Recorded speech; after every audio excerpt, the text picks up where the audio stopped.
Chapter 118 Sword Venerable Fudao Strikes. Wuxian Wasteland. At dawn. Because of the overcast clouds in the sky, this wasteland had never seen the sun or moon. On top of a broken cliff, dozens of cultivators gathered, including Ji Hantian, the vice sect leader of the supreme sect. They looked towards the horizon, with worry etched on their faces. That female demon is simply too powerful. Without a mystic heart realm cultivator, no matter how many of us join forces, it will be useless. There is no mystic heart realm cultivator in our dynasty. Our sect once had one, but he left 800 years ago and has been hard to find. How many mystic heart realm great cultivators stand behind the ephemera sect? We have nowhere to go and cannot retreat. They were all leaders of various sects, all at the unification realm. Before the ephemera sect wreaked havoc, each of them was a legendary figure in the 9 dynasties' immortal cultivation world, possessing immense power to turn the tides. Yet now, after gathering for many days, they were at a loss, not daring to act rashly. Many unification realm cultivators had already died under the ephemera tree. Some had acted alone, and they had also launched total assaults, all ending in failure, the terror of the mystic heart realm paralyzing them. Ji Hantian suddenly raised his right hand. A ring on his index finger emitted a shimmering light that penetrated his brow. His face lit up with joy. Then he lowered his right hand and spoke, "Everyone, our supreme sect supreme elder, Grandmaster Xian Quan, has returned and is on his way here. When he arrives, we can follow him in launching an attack. Our Grandmaster Xian Quan has already attained the mystic heart realm." This statement made all the sect leaders look at him with matching excitement and joy. For a moment, the praises for the supreme sect rose one after another, making Ji Hantian stand up proudly. Although the supreme sect was the strongest sect in the Taicang dynasty, it might not rank among the top 3 within the 9 dynasties. If they could achieve indelible merit in facing the calamity of the ephemera sect, they would surely become famous, attracting more families and cultivators in the future. The atmosphere on the cliff improved, and everyone saw hope in defeating the demon of the ephemera sect. Meanwhile, thousands of miles away, under the rolling overcast clouds, hundreds of zhang tall ephemera tree stood like a gigantic demon, towering and ferocious. Vines hung down from the branches of the ephemera tree, most of them with corpses tied to the ends. Some were not completely dead, their bodies trembling slightly, eyes filled with blood, veins bulging in their necks, a pitiful sight. Amid the crowd, Jiang Qiong's delicate brows furrowed as she looked at the hanging cultivators. She couldn't help but touch a blood-colored ephemera seal on her wrist, her heart filled with worry. If this continued, she felt she would either be killed by the 9 dynasties' cultivators or be absorbed by the ephemera tree. She couldn't just sit and wait for death. But what could she do? The ephemera seal restricted her freedom. Jiang Qiong looked at the middle-aged man beside her and transmitted her voice, "Father, do you still trust the ephemera sect?" The middle-aged man sitting next to her was her father, Jiang Lang, one of the pavilion masters of the Thousand Autumn Pavilion. He had not only brought Jiang Qiong but also many disciples to join the ephemera sect. Jiang Lang's face was sullen, and he didn't answer. How could he not know he had been played, but what could he do now? There were countless corpses of unification realm and void crossing realm cultivators hanging from the ephemera tree. With his abilities, how could he escape? He turned to look in another direction, where 4 cultivators sat on the outskirts of the ephemera sect's million followers, their auras so oppressive that no one dared to act recklessly. At present, only those closely connected to the ephemera sect's higher-ups or trusted individuals could leave. Jiang Lang was neither. He belonged to sect hierarch Zhongliang. He should have enjoyed authority, but with Zhongliang's fall, his followers were scattered and imprisoned. Even if accepted, they weren't trusted. Seeing her father's expression, Jiang Qiong knew she couldn't count on him. Indeed. From the beginning, the only person she could rely on was herself. Jiang Qiong looked back at the ephemera tree, her gaze becoming resolute. She absolutely couldn't fall here. Just as this thought surfaced, a burst of light illuminated her face, making her eyes widen. Not just her, but everyone was illuminated.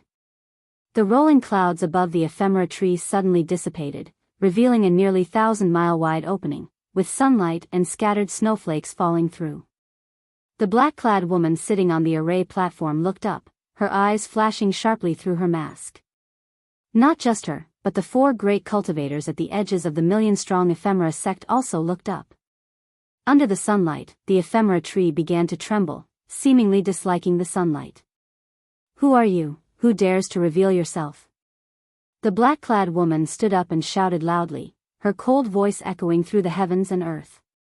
A figure appeared out of nowhere high above the ephemera tree. It was Guan, performing the 9 extremes yin-yang body. Guan looked down at everyone below, catching sight of Jianghu. From high above, the millions of followers of the ephemera sect looked like prisoners, sitting on the ground, with some cultivators standing on the outskirts, clearly there to guard the seated followers. Trusting the ephemera sect led to such a result. It truly was tragic. Guan swiftly cast lifespan detection on one after another. A 2nd layer Mystic Heart Realm, and 4 9th layer Unification Realm.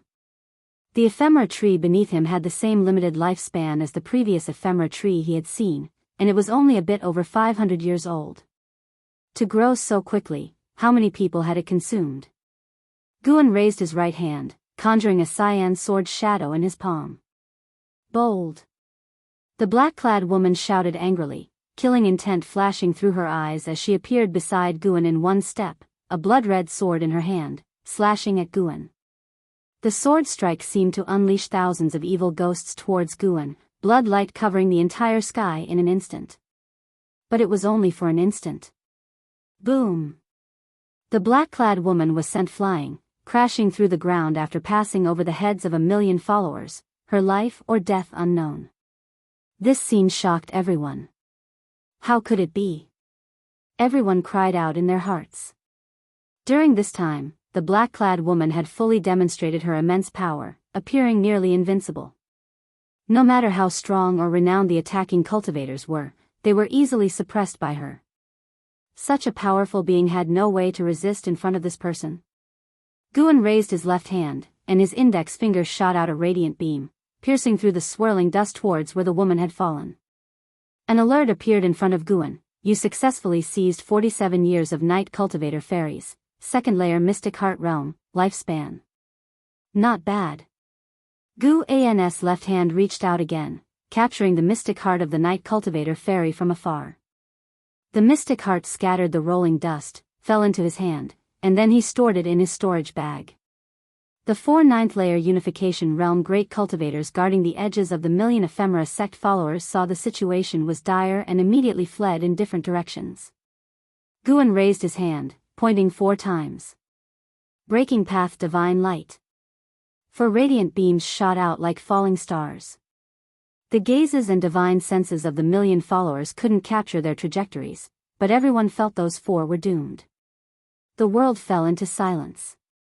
"The 1,000 Autumn Pavilion has such a figure," Jiang Lang murmured. He was still in shock. Jiang Qiong was equally frightened. She was secretly glad she hadn't caused trouble in the 1,000 Autumn Pavilion earlier. Sequential alerts appeared before Guan. He released the cyan sword shadow in his right hand, pointing the sword tip at the ephemera tree. Feeling the threat, the ephemera tree trembled, releasing the corpses as the vines floated upwards. Under the watch of the million followers of the ephemera sect, a terrifying, twisted face emerged from the main trunk of the ephemera tree.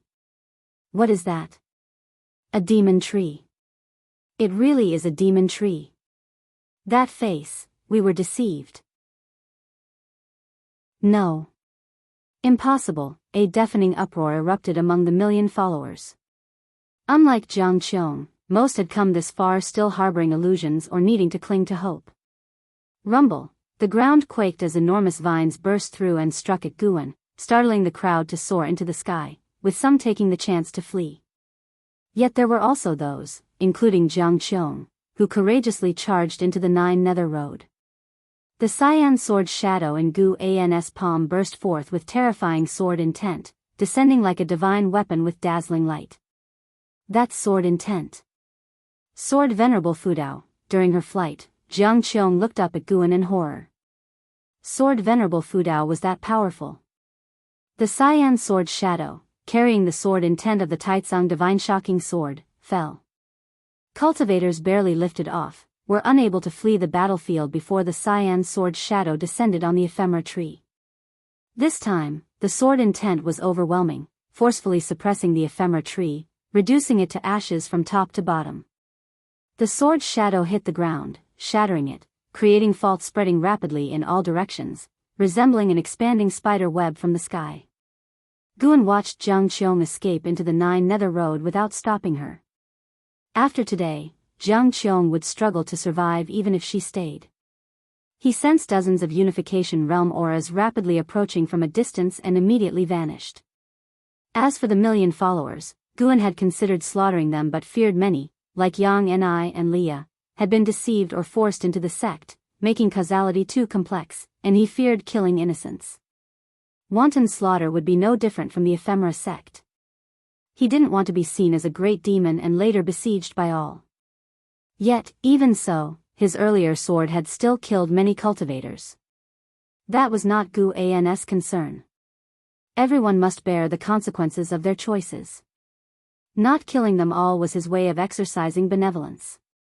Alert after alert appeared madly before Guan, who vanished from the spot. The ground continued to crack, dust rolling into the sky, billowing and vast. Ji Hantian and the others rushed in from afar. The wind mixed with dust blew in their faces, and their divine senses had already detected the destruction of the ephemera tree. Ha ha ha, our supreme sex sword Venerable Fudao has taken action. Ji Hantian couldn't help but laugh loudly, boasting of sword Venerable Fudao's strength. Another supreme sex cultivator? The sect leaders were moved. The previous sword intent had frightened them, making them feel it was impossible to reach such a height in a lifetime of cultivation. After the ephemera sect's destruction, they had to reassess the F. Chapter 119, Sword Venerable's Prestige. Lu Lingjun's guest Guan walked into Mystic Valley, scanning the disciples' cultivation along the way. He spotted Chu Jingfeng meditating under a tree with a wooden sword standing before him. He suddenly became interested and turned around to walk over. "Brother Chu, what are you doing?" Guan asked curiously. Chu Jingfeng opened his eyes and replied, "I'm contemplating my swordsmanship, trying to create a new sword technique." "Creating a sword technique? That's amazing. Why are you using a wooden sword? If you need a real sword, you can ask me." Guan praised him and then took out a treasure sword from his storage bag. Chu Jingfeng's storage bag had long been confiscated, and the spirit stones he earned doing odd jobs were kept in his house. Facing the gift of the sword, Chu Jingfeng shook his head and said, "No need. I want to comprehend pure swordsmanship, deriving it from the heart rather than from the sword itself." It sounded quite profound. Guan put away the sword and said with a smile, "If you need anything, just come to me anytime." After speaking, he headed towards his attic. Chu Jingfeng watched Gu An's back, sensing his joyful mood. Though he is weak, he is always cheerful. Chu Jingfeng watched Gu An's back silhouette silently, feeling a tinge of envy in his heart. Born into a wealthy family, he ended up imprisoned due to the family's power struggle. If he had the choice, he would prefer starting as a servant disciple, to avoid heavy burdens. Chu Jingfeng stopped thinking about it and resumed his sword enlightenment. After cultivating Daoist expansion skill, his cultivation level couldn't increase. He was too lazy to practice other spells, deciding to focus solely on sword enlightenment. Just like that mad swordsman Han Ming of Great Yu, who after attaining sword enlightenment, became unstoppable. Elsewhere. Back in his attic, Guan sat at his desk and brought up his attribute panel. His lifespan had skyrocketed by more than 300,000 years. This meant that during the extermination of the ephemera tree, he had killed thousands of ephemera sect cultivators. Guan suddenly understood why there were so many demon cultivators. He tried hard to calm his emotions and maintain his original heart, not falling into the demon path. It's still better to grow flowers and herbs. The lifespan provided by Mystic Heart Realm great cultivators is equivalent to that of 5th-tier medicinal herbs.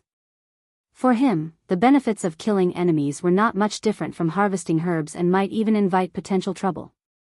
Guan took out the Green Hero travelogue to shift his attention. Soon, he immersed himself in the love and grudges between the Green Hero and his beloved. Meanwhile, in the dustless wasteland, many cultivators flew through the air. Some were arriving, others were escorting ephemera sect cultivators away. On a cliff, Jianghu stood behind an elder in a white robe, respectfully recounting the earlier battle. That's how it happened, elder. It was all thanks to Sword Venerable Fudao. Who exactly is he among the Supreme Elders? The Mystic Heart Realm Great Cultivator had no way to resist him.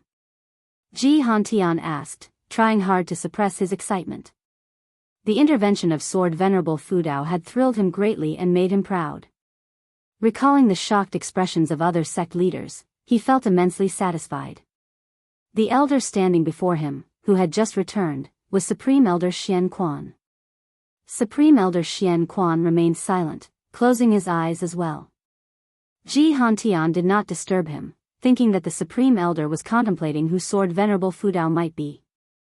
Little did he know, Supreme Elder Xian Quan was deeply shocked inside. Which Supreme Elder in the Supreme Sect was this powerful? However, he had heard stories of Sword Venerable Fudao upon his return, which at least suggested the other party's heart was aligned with the Supreme Sect, most likely being a member, though not a Supreme Elder. He had encountered similar situations overseas, where extraordinary talents would emerge in those super sects, stepping forward during the sect's crisis.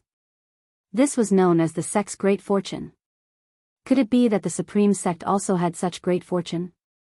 Supreme Elder Xian Quan slowly opened his eyes and said, Sword Venerable Fudao hides his identity because he doesn't want to be disturbed. The more this is the case, the less we should probe into his identity. We should even find ways to protect his information. But his achievements must be widely publicized to strengthen his sense of belonging to the Supreme Sect. Otherwise, over time, he may leave, feeling that the Supreme Sect has no benefits for him and only drags him down. Elder, I think the same.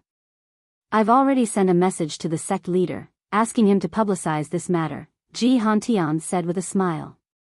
The Supreme Sect had survived another catastrophe. According to ancient laws, it would rise triumphantly after a disaster. Go about your business.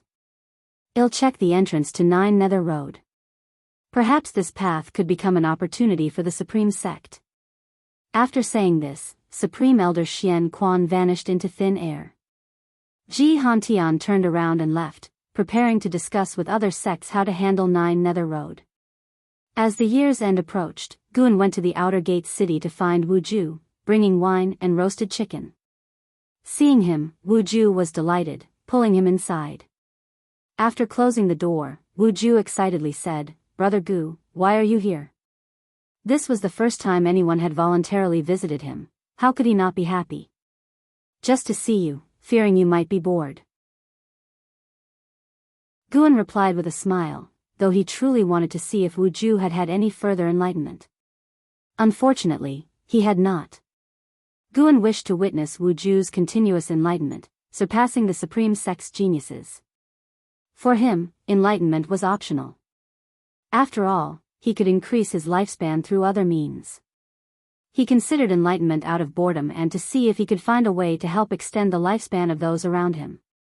So far, enlightenment seemed quite difficult, not achievable merely through deep experiences or rich emotions. Wuju placed bowls and chopsticks on the table, while Guan set down the wine and roasted chicken, observing the room and noting no changes.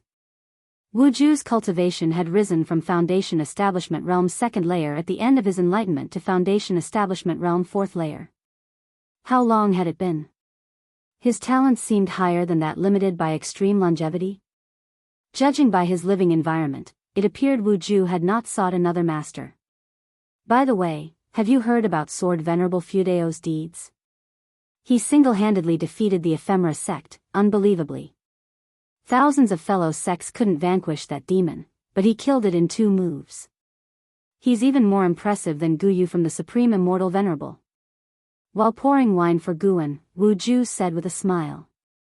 The Supreme Sect was already abuzz with Sword Venerable Fudao's legend, and not just Wu Ju, servant disciples from the Third Medicine Valley and Mystic Valley were discussing it. Visiting Tianya Valley a few days ago, Luo Hun had also inquired about this. Of course I've heard, truly impressive. I wonder what he's like in person, Guan said with a laugh. The two began discussing Sword Venerable Fudao, toasting back and forth, quickly finishing a jar of wine. Wu Ju pulled out a secret book from his pocket, saying, "Brother Gu, this is a fist technique I exchanged for all my savings. Take a look and practice it when you get home." Guan hurriedly refused. "How can I accept this?" "No, I can't take advantage of you." "What do you mean, take advantage?" "You're my only friend, and learning some combat techniques is never a bad thing. I've come to realize that the immortal cultivation world is rarely peaceful for decades, with conflicts between righteous and demonic paths erupting frequently." Wu Ju said earnestly. Hearing this, Guan had no choice but to accept. He began to read through the fist technique. Sunset Fist. After a quick look, Guan memorized it all and returned the secret book to Wu Ju. Wu Ju was stunned, asking, "So quickly? You don't like it?" Guan replied, "I'm not fond of fighting. This fist technique is too aggressive for me." Wu Ju smiled wryly. "When cultivators fight, it's a matter of life and death unless you stay in the Supreme Sect forever." "Huh, I really want to stay here forever." "Fine then." Not wanting to take advantage of him, Guan took out a swordsmanship book, saying, "I have a sword technique here, would you like to see?" "No need. Though I respect Sword Venerable Fudao, I don't like using swords. Or rather, I don't like using magic artifacts in battle. I only trust my fists and feet." Wu Ju waved his hand, displaying his muscular arm. Guan chuckled and took out the Gale Shadowless Leg secret book, saying, "How about this one?" Wu Ju glanced at it, instantly unable to look away. "It sounds impressive, must be valuable." "No worries, take it. If you become important in the Supreme Sect one day, don't forget about me," Guan said. Hearing this, Wu Ju hesitated no longer, eagerly taking the book and reading it intently. Guan picked up his wine bowl, gazing at the focused Wu Ju. Who could imagine his demeanor 1,000 years from now? With the arrival of spring, the snow season extended, not ceasing even by the time of the spring festival. The Third Medicine Valley became lively, with the attic area adorned with lanterns and festive decorations. The disciples were busy, their faces beaming with smiles. Guan sat at a long table in the courtyard, watching the bustling disciples with a smile. Having many people was good, no need for him to toil. Guan glanced at Lu Lingjun, who was making paper cuts among the female disciples, looking virtuous and gentle, contrasting her Unification Realm 9th layer cultivation level. Xiao Chuan approached excitedly. "Senior brother, they're building a statue of Sword Venerable Fudao next to the Heavenly Repair platform. It's grand. You must see it next time you go." He had also started cultivating the Daoist expansion skill, though less enthusiastically than Chu Jingfeng or Lu Jiujia. He had accepted his aptitude and enjoyed life honestly. Guan could only respect this, as forcing cultivation was not possible. Besides, practicing the skill seriously only delayed aging, not prevented it. "Is that so? I should indeed take a look." Guan raised his eyebrows and smiled. The Supreme Sect's attitude pleased him, giving him due respect. Xiao Chuan continued narrating changes in the outer gate as Guan sensed LV Badian flying over. Soon, LV Badian landed. Xiao Chuan immediately got up and left, not daring to intrude. "Let's talk inside," LV Badian said, making his way into the attic. Lu Lingjun glanced over, curious. What was Gu An's true identity? Why did this Unification Realm 9th layer great cultivator constantly seek him? Could Guan be hiding his cultivation, not as weak as he appeared? These thoughts swirled in Lu Lingjun's mind, urging her to find an opportunity to talk with Xiao Chuan.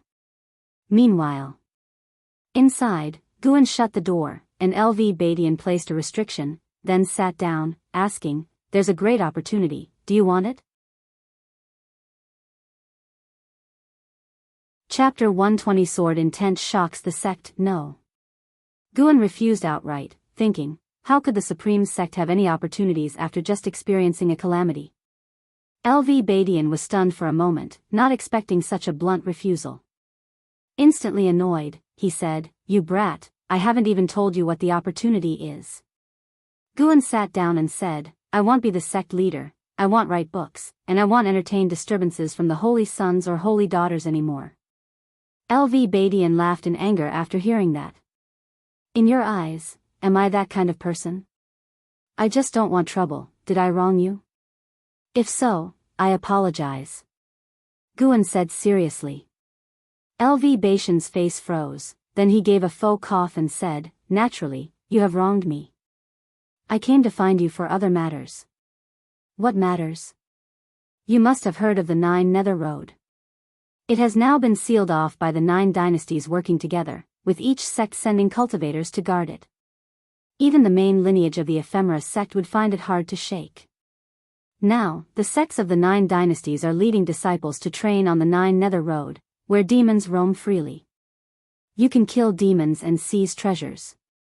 Moreover, the spiritual energy is rich, making it suitable for cultivation." LV Badian spoke slowly, which indeed surprised Guan.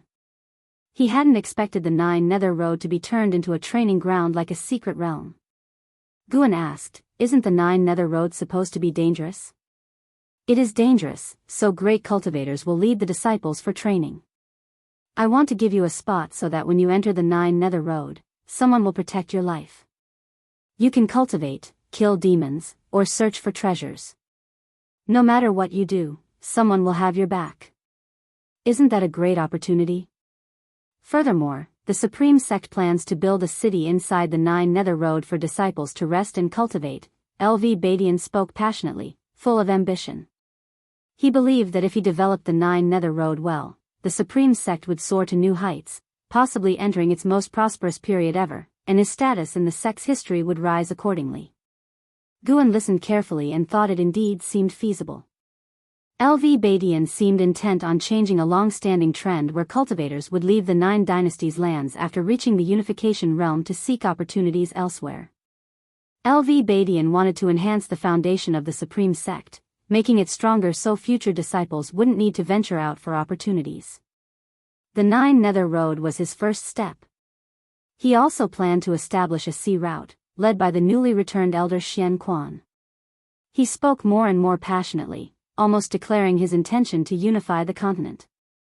Guan listened with great interest, admiring LV Badian's vision.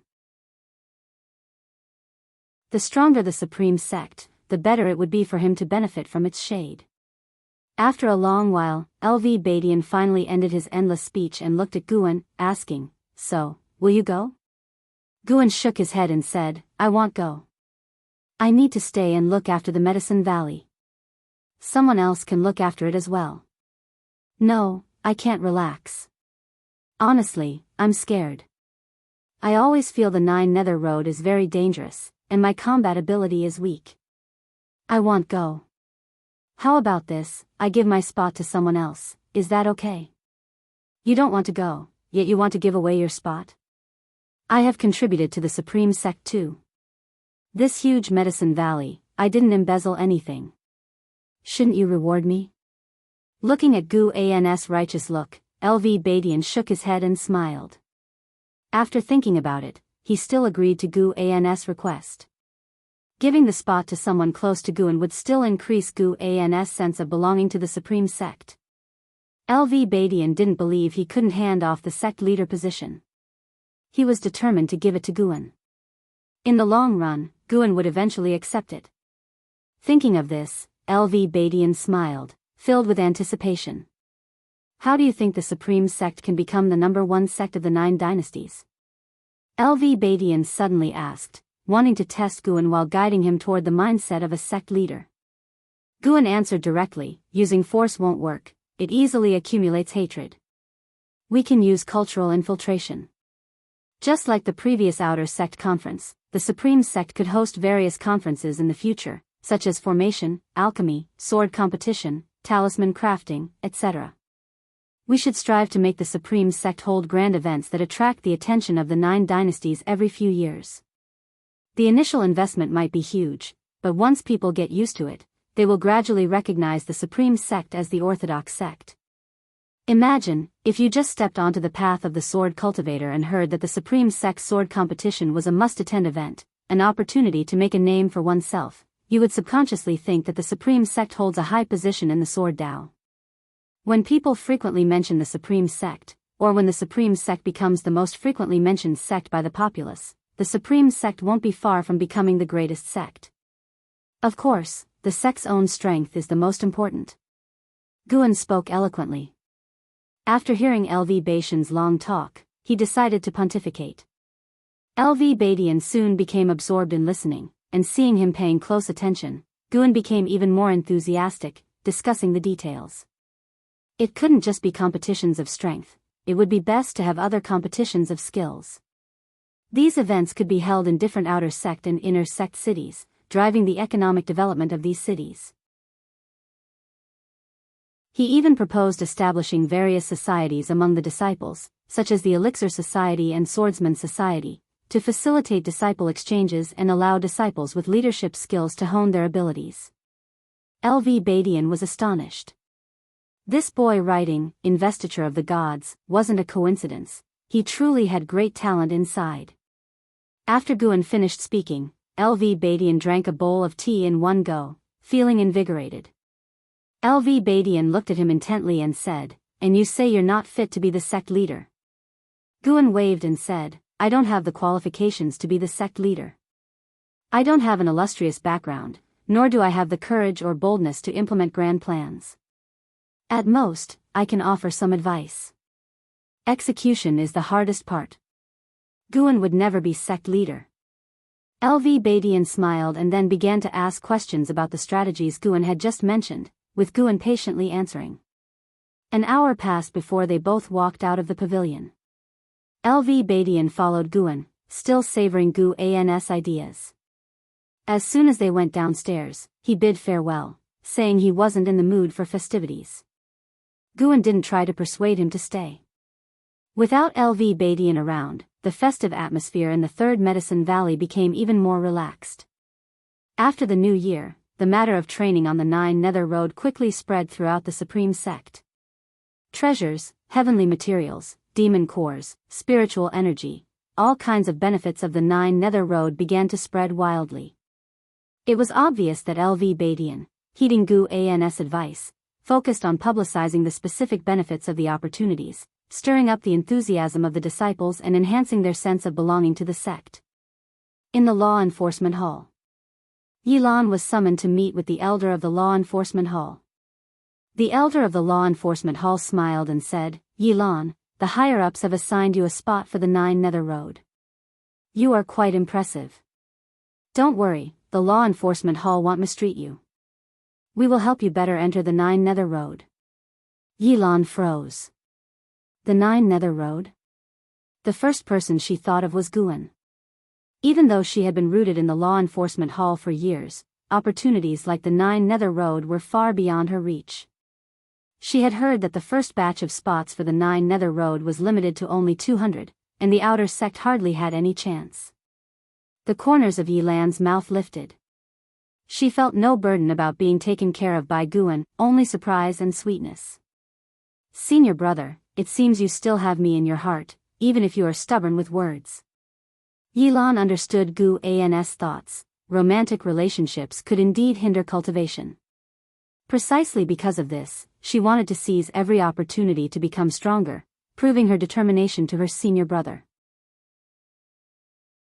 Winter passed, and spring came, bringing the awakening of all things. Time reached early March. In the Third Medicine Valley, Guan squatted by the Heavenly Spirit Pond formed by Heavenly Spirit water. He had just released a batch of carp into it and was watching them swim freely to see if they could absorb the spiritual energy of the pond. Lu Lingjun stood beside him and said, "If raised like this, they might develop spiritual wisdom. Will the Heavenly Spirit water continue to expand?" Guan asked curiously. Lu Lingjun replied, "With the amount of water I have given you, it should reach a diameter of 10 zhang. Hearing this, Guan thought it was a bit small. Just as he was about to speak, suddenly a sword intent came from afar, alarming the sky. Lu Lingjun's expression changed slightly. She turned her head, frowning. Guan looked up and saw thunderclouds rapidly rolling in the sky, heading towards the inner sect. The sword intent of the Taicang Divine shocking sword. Guan could feel Anhao's presence. Good boy, he's already mastered the sword intent of the Taicang Divine shocking sword so quickly. Guan felt both gratified and a bit shocked. Anhao's talent was truly extraordinary. Lu Lingjun said in surprise, this sword intent is similar to that left by Sword Venerable Fudao on the Heavenly Repair platform, but it's far less grand. Could it be that a disciple of Sword Venerable Fudao has initially mastered the Sword Dao? Guan asked curiously, a disciple? How can you tell so clearly? I can't even feel it. Lu Lingjun remained calm, saying, perhaps I've seen others cultivate sword intent. Having been a servant disciple for so long, she already understood the supreme sect and was ready to move up. To increase her status, her cultivation was naturally key. She didn't plan to start as an outer disciple but wanted to be introduced by Guan. Meanwhile, amidst clouds and mist, a mountain peak protruded through the sea of clouds, looking like an immortal realm. Alone at the mountain top, Anhao was meditating. Anhao's white robes fluttered wildly, and in front of him, a sword's shadow condensed, exuding an ancient aura. Figures appeared out of thin air around him. LV Badian and Elder Xian Quan had also arrived. Elder Guzong looked at Anhao, astonished, and said, this sword intent is, another elder said in a deep voice, the sword intent of Sword Venerable Fudao. Did he gain insight from the Heavenly Repair platform? No, just relying on the Heavenly Repair platform isn't enough. He must have inherited Sword Venerable Fudao's legacy, a female elder said in a deep voice. So, he is a disciple of Sword Venerable Fudao. No wonder, such a genius would voluntarily join the Supreme Sect without any background. It turns out, Sword Venerable Fudao helped us nurture the disciple, Elder Guzong remarked. LV Badian kept his eyes fixed on Anhao, his gaze flickering. Elder Xian Quan stroked his beard and said, such domineering sword intent, it could be recognized as the foremost sword Dao of the Taicang dynasty. His comment made the elders even more excited, and they began discussing Anhao's background and talent. Elder Xian Quan, meanwhile, waved his sleeve, and flags flew out from it, surrounding Anhao.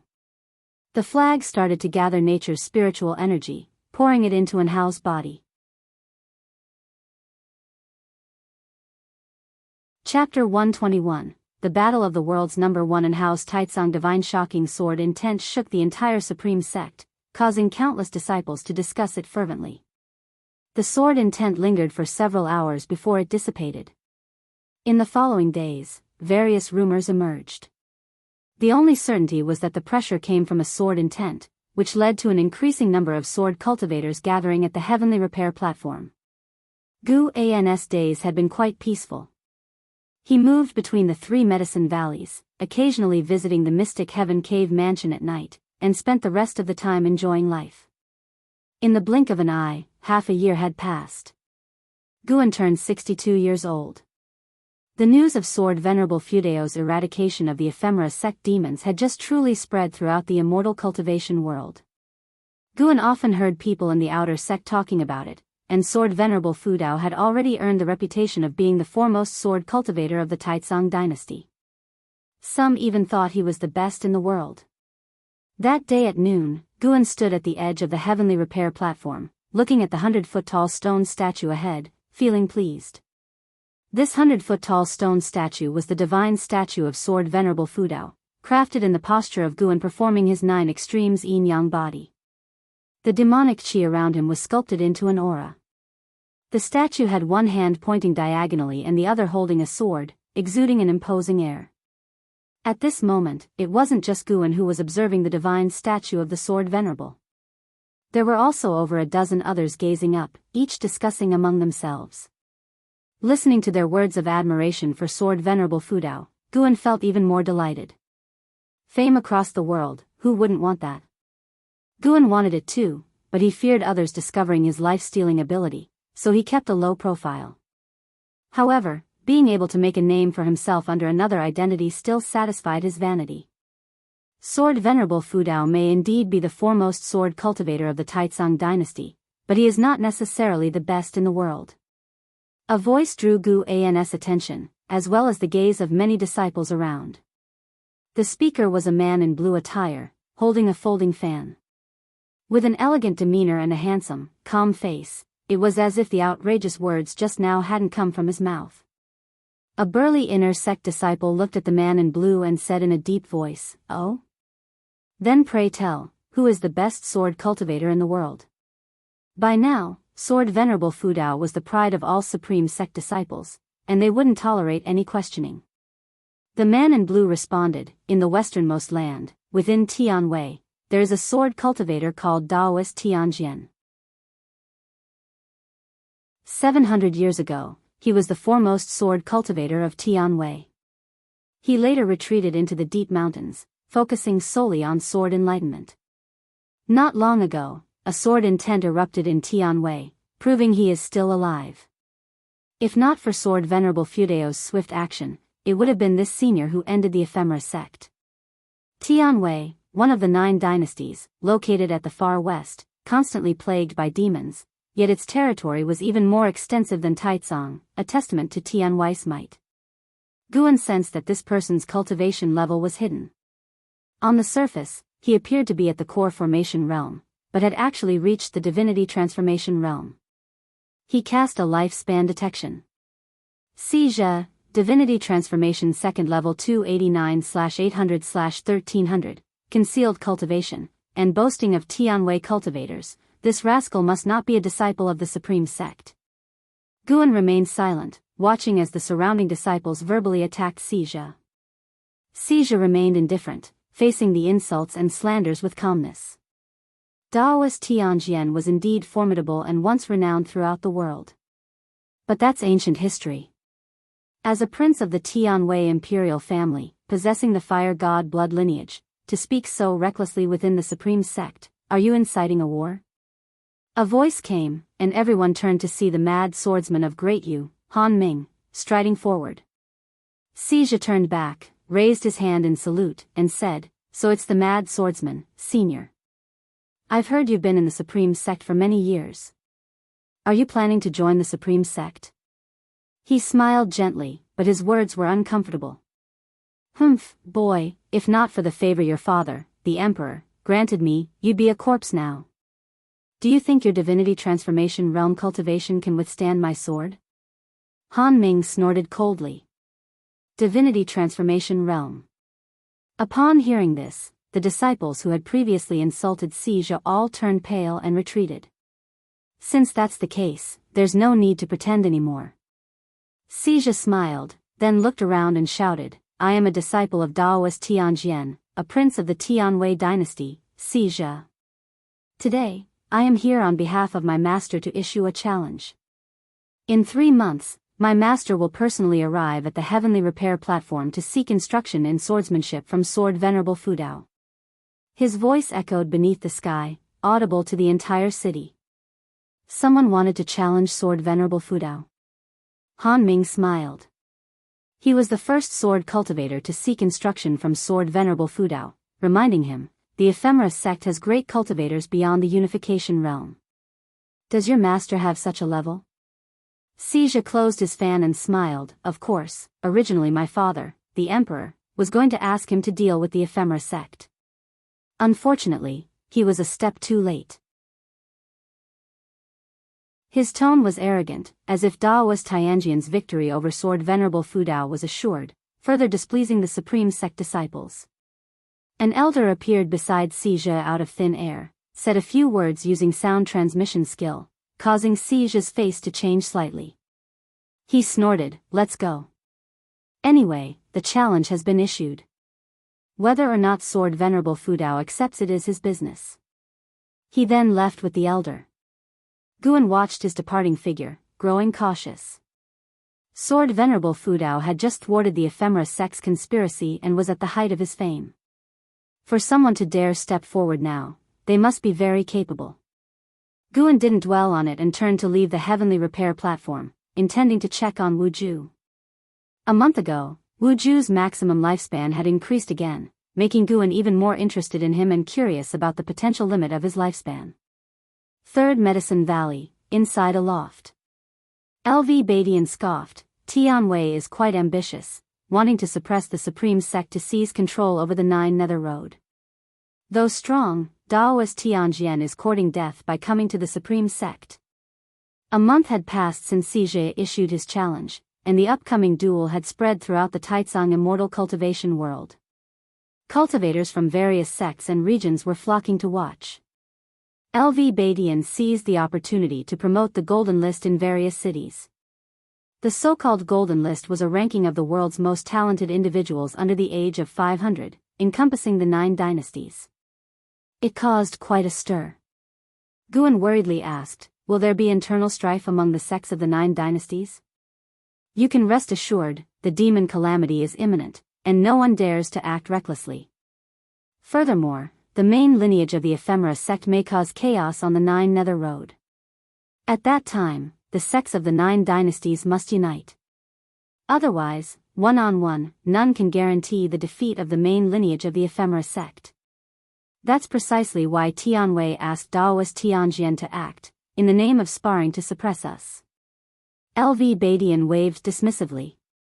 Guan asked again, if Sword Venerable Fudao kills Daoist Tianjian, want to trigger a war? Just when Han Ming had come, now another one. Guan couldn't tolerate it. This time, he needed to strike, preventing such troubles from arising continuously. Naturally not. If even Daoist Tianjian is dead, Tianwei will only be more wary of the supreme sect. It's best if Sword Venerable Fudao slays Daoist Tianjian. LV Badian snorted, a fierce look on his face. Guan suddenly remembered that this guy had once been impeached by the Hall of Elders due to his tyrannical behavior. LV Badian's tone shifted, and how is a disciple of Sword Venerable Fudao? Do you think his appearance in front of me is a reminder from the Sword Venerable? A reminder of what? A reminder that my position as sect leader is unstable. LV Badian's eyes turned deep, and his tone became elusive, making it unclear what he was thinking. Guan couldn't help but laugh and said, if that's the case, hasn't Chu Tianxi already perished? LV Badian asked, do you think he hasn't? And Hao is exceptionally talented and must be favored by Sword Venerable Fudao. If it were you, would you send your most beloved disciple to a rival to become a sword? Guan felt LV Badian was getting delusional. You have a point. LV Badian smiled. Seeing his smile, Guan's heart skipped a beat.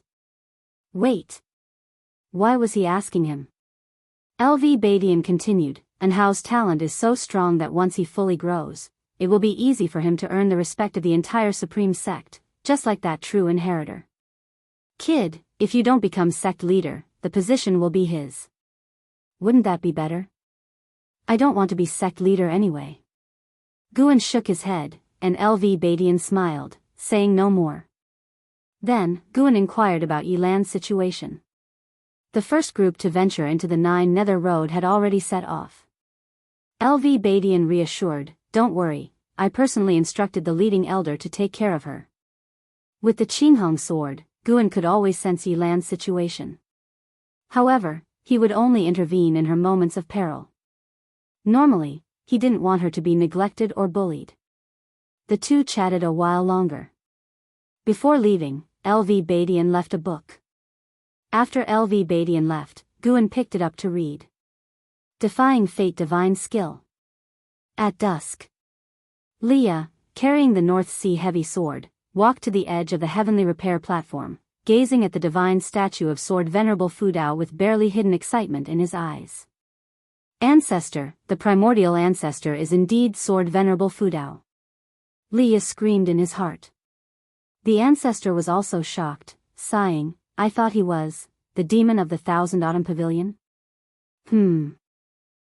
I told you, our primordial ancestor can't possibly be a demon cultivator.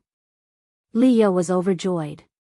On his way here, he had already learned about Daoist Tianjian's challenge, so he came to the heavenly repair platform to admire the image of Sword Venerable Fudao, discovering that he was indeed the primordial ancestor of the Li family. He began to look forward to the upcoming duel. "Why don't you go see your junior brother Gu?" the old ancestor's voice teased. Leah replied in his mind, "I won't disturb him. My recent experiences aren't worth sharing. I'll wait until I've mastered the Taicang Divine Shocking Sword. Besides, the Supreme Sect is about to launch the Golden List. I must make a name for myself in the Golden List ceremony." His tone was full of confidence. After consuming the Dragon Image Divine Primordial and learning the Taicang Divine Shocking Sword, his confidence had soared. 7 steps away, a figure approached, also starting to gaze up at the divine statue of Sword Venerable Fudao. Wu Ju. He looked at the divine statue of Sword Venerable Fudao, his eyes filled with sorrow. "Master, you always respected Sword Venerable Fudao. It's a pity you can't witness the upcoming duel." Wu Ju thought silently, contemplating deeply. Gradually, he began to enlighten the path. Leah, after watching for a while, turned to leave. "Wait," the old ancestor's voice suddenly rang out. Chapter 122 The Real Taicang Divine Shocking Sword, What's Wrong? Leah asked in his mind, puzzled. He couldn't wait to return to the inner sect's cave, to cultivate properly and then become famous throughout the world. The voice of the ancestor rang out, "Look at the person next to you, he's actually gaining enlightenment." His tone was heavy, even carrying a hint of shock. Gaining enlightenment? Leah was confused, unable to stop himself from turning his head to look. His gaze quickly fell on Wu Ju. Wu Ju appeared very out of it, starkly different from the energetic disciples of the Supreme Sect around him. Was he gaining enlightenment? What kind of enlightenment? Thinking about a cultivation technique? Leah asked in his heart. The ancestor replied, "Gaining enlightenment is a special state, something one can encounter but not seek. During the process of gaining enlightenment, one can feel the heaven and earth true meaning, which leads to a transformation in both comprehension and physical aptitude.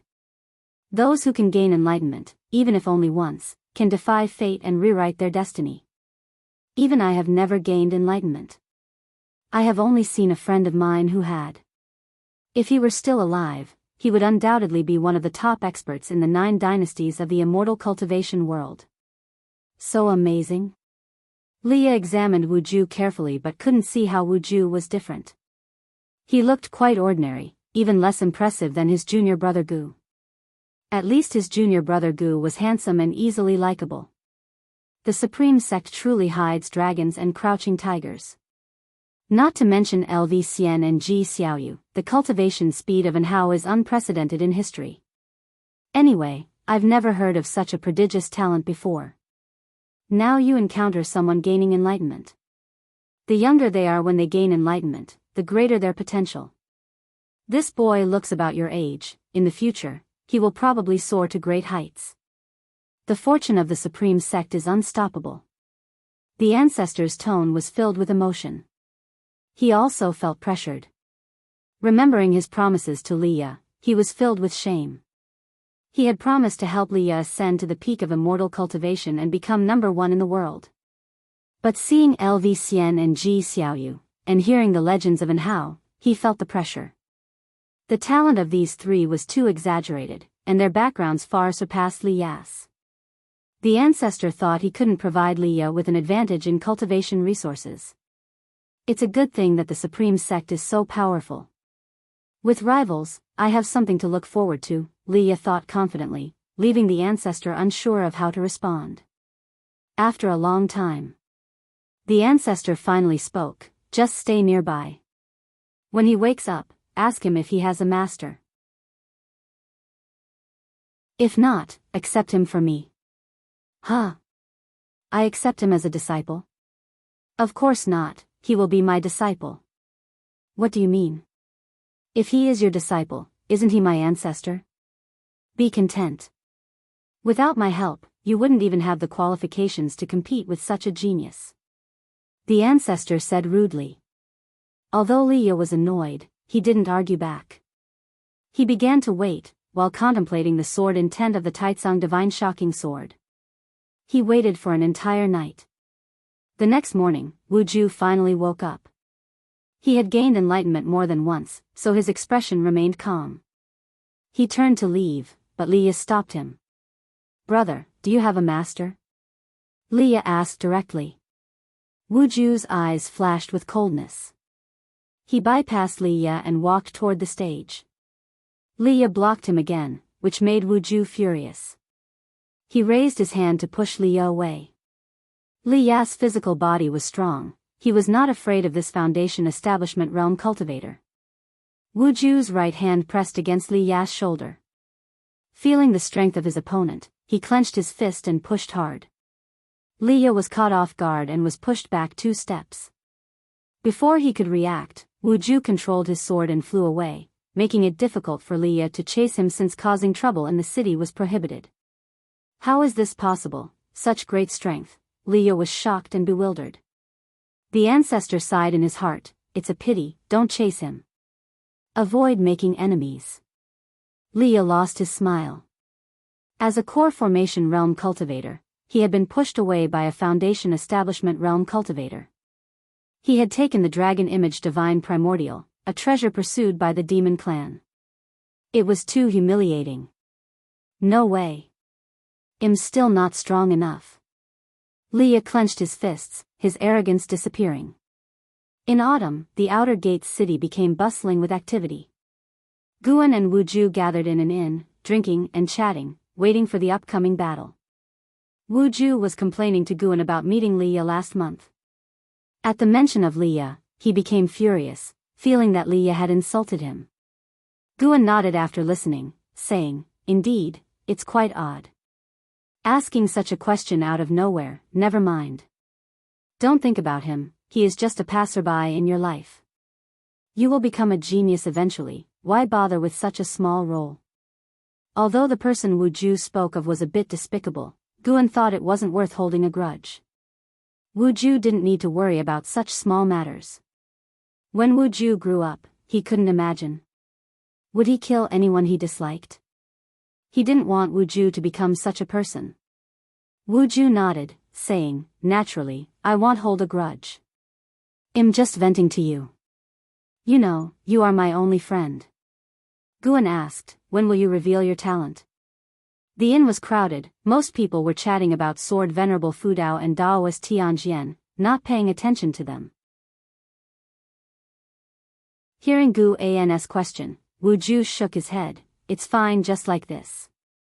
He didn't trust others, especially since there had been internal strife in the Supreme Sect before. The former sect leader even conducted a blood sacrifice on his disciples, making him wary of the Supreme Sect. Guan took a storage bag from his waist and handed it to him. Wuju was suspicious, took the storage bag, and probed inside with his divine sense.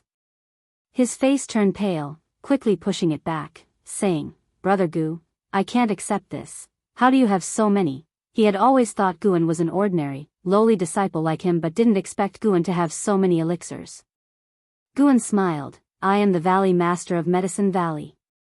These are elixirs I have refined. Just accept them. I'm not too eager to become strong.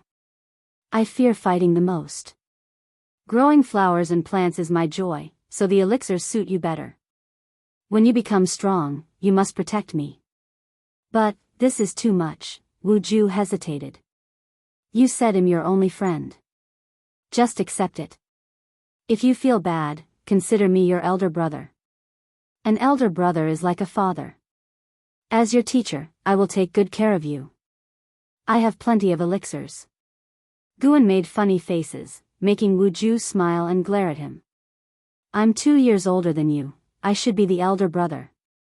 Forget it, your temperament is not as mature as mine." They began to bicker, and the smile on Wuju's face grew wider.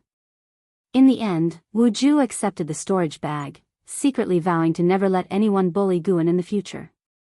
They continued drinking. After 30 minutes, a loud voice echoed through the outer gate city, "I, Daoist Tianjian, have come to challenge the sword of Sword Venerable Fudao of the Supreme Sect." As the voice fell, a vast, majestic sword intent enveloped the entire outer gate city. Wu Ju's expression changed immediately, turning to look. Guan had already sensed Daoist Tianjian's presence, so he remained unmoved. Daoist Tianjian was indeed very strong, even slightly stronger than the Night Cultivator Fairy of the Ephemera sect. He was estimated to have the cultivation level of the 4th or 5th layer of the Mystic Heart Realm. Reaching the Mystic Heart Realm, a small realm gap was difficult to surpass. No wonder Daoist Tianjian dared to come. Guan stood up, saying, "I just remembered I have something to do at the Elixir Hall. I need to quickly get it done so I can watch the battle between Sword Venerable Fu Dao and Daoist Tianjian. I'll come find you afterward."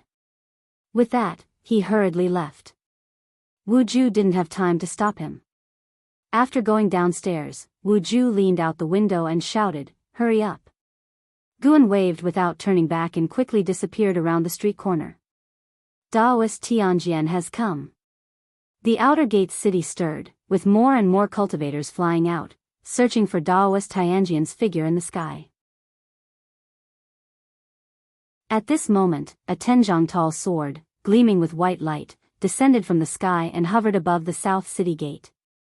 Atop the sword's hilt stood an elder with the demeanor of an immortal, his hair white, garbed in white robes, with no sword or magic artifact in hand, his arms crossed behind him.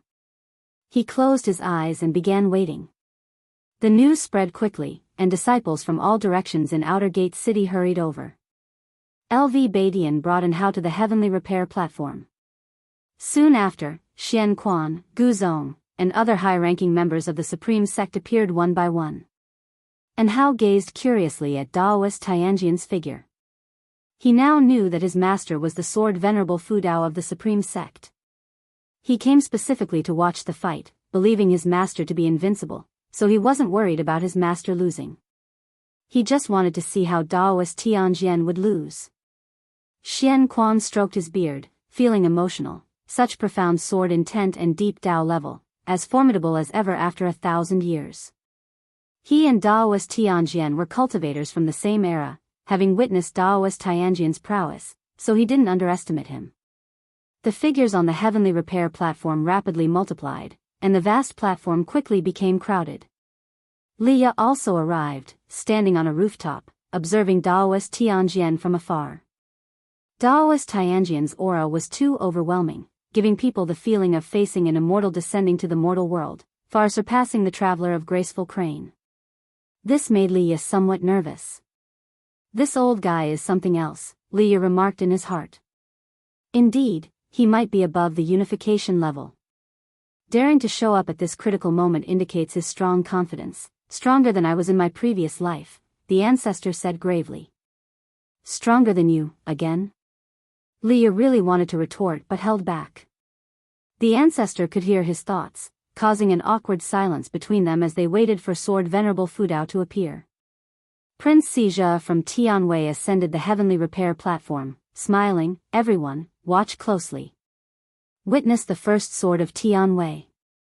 See what it means to be the sword immortal of mortal world."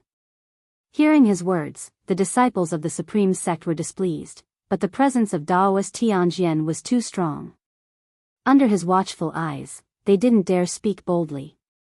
Time passed. Shenzhen also came. She stood on a rooftop, taking out a pen and paper, eyes filled with anticipation as she looked at Daoist Tianjian. Meanwhile, Guan had already moved to a forest. Sitting under a tree, he pondered how to defeat Daoist Tianjian. Rarely taking action, it had to be a grand display under so many eyes. Guan looked at the leaf in his hand, then suddenly threw it to the ground, muttering, "Never mind, just let them witness the real Taicang Divine shocking sword."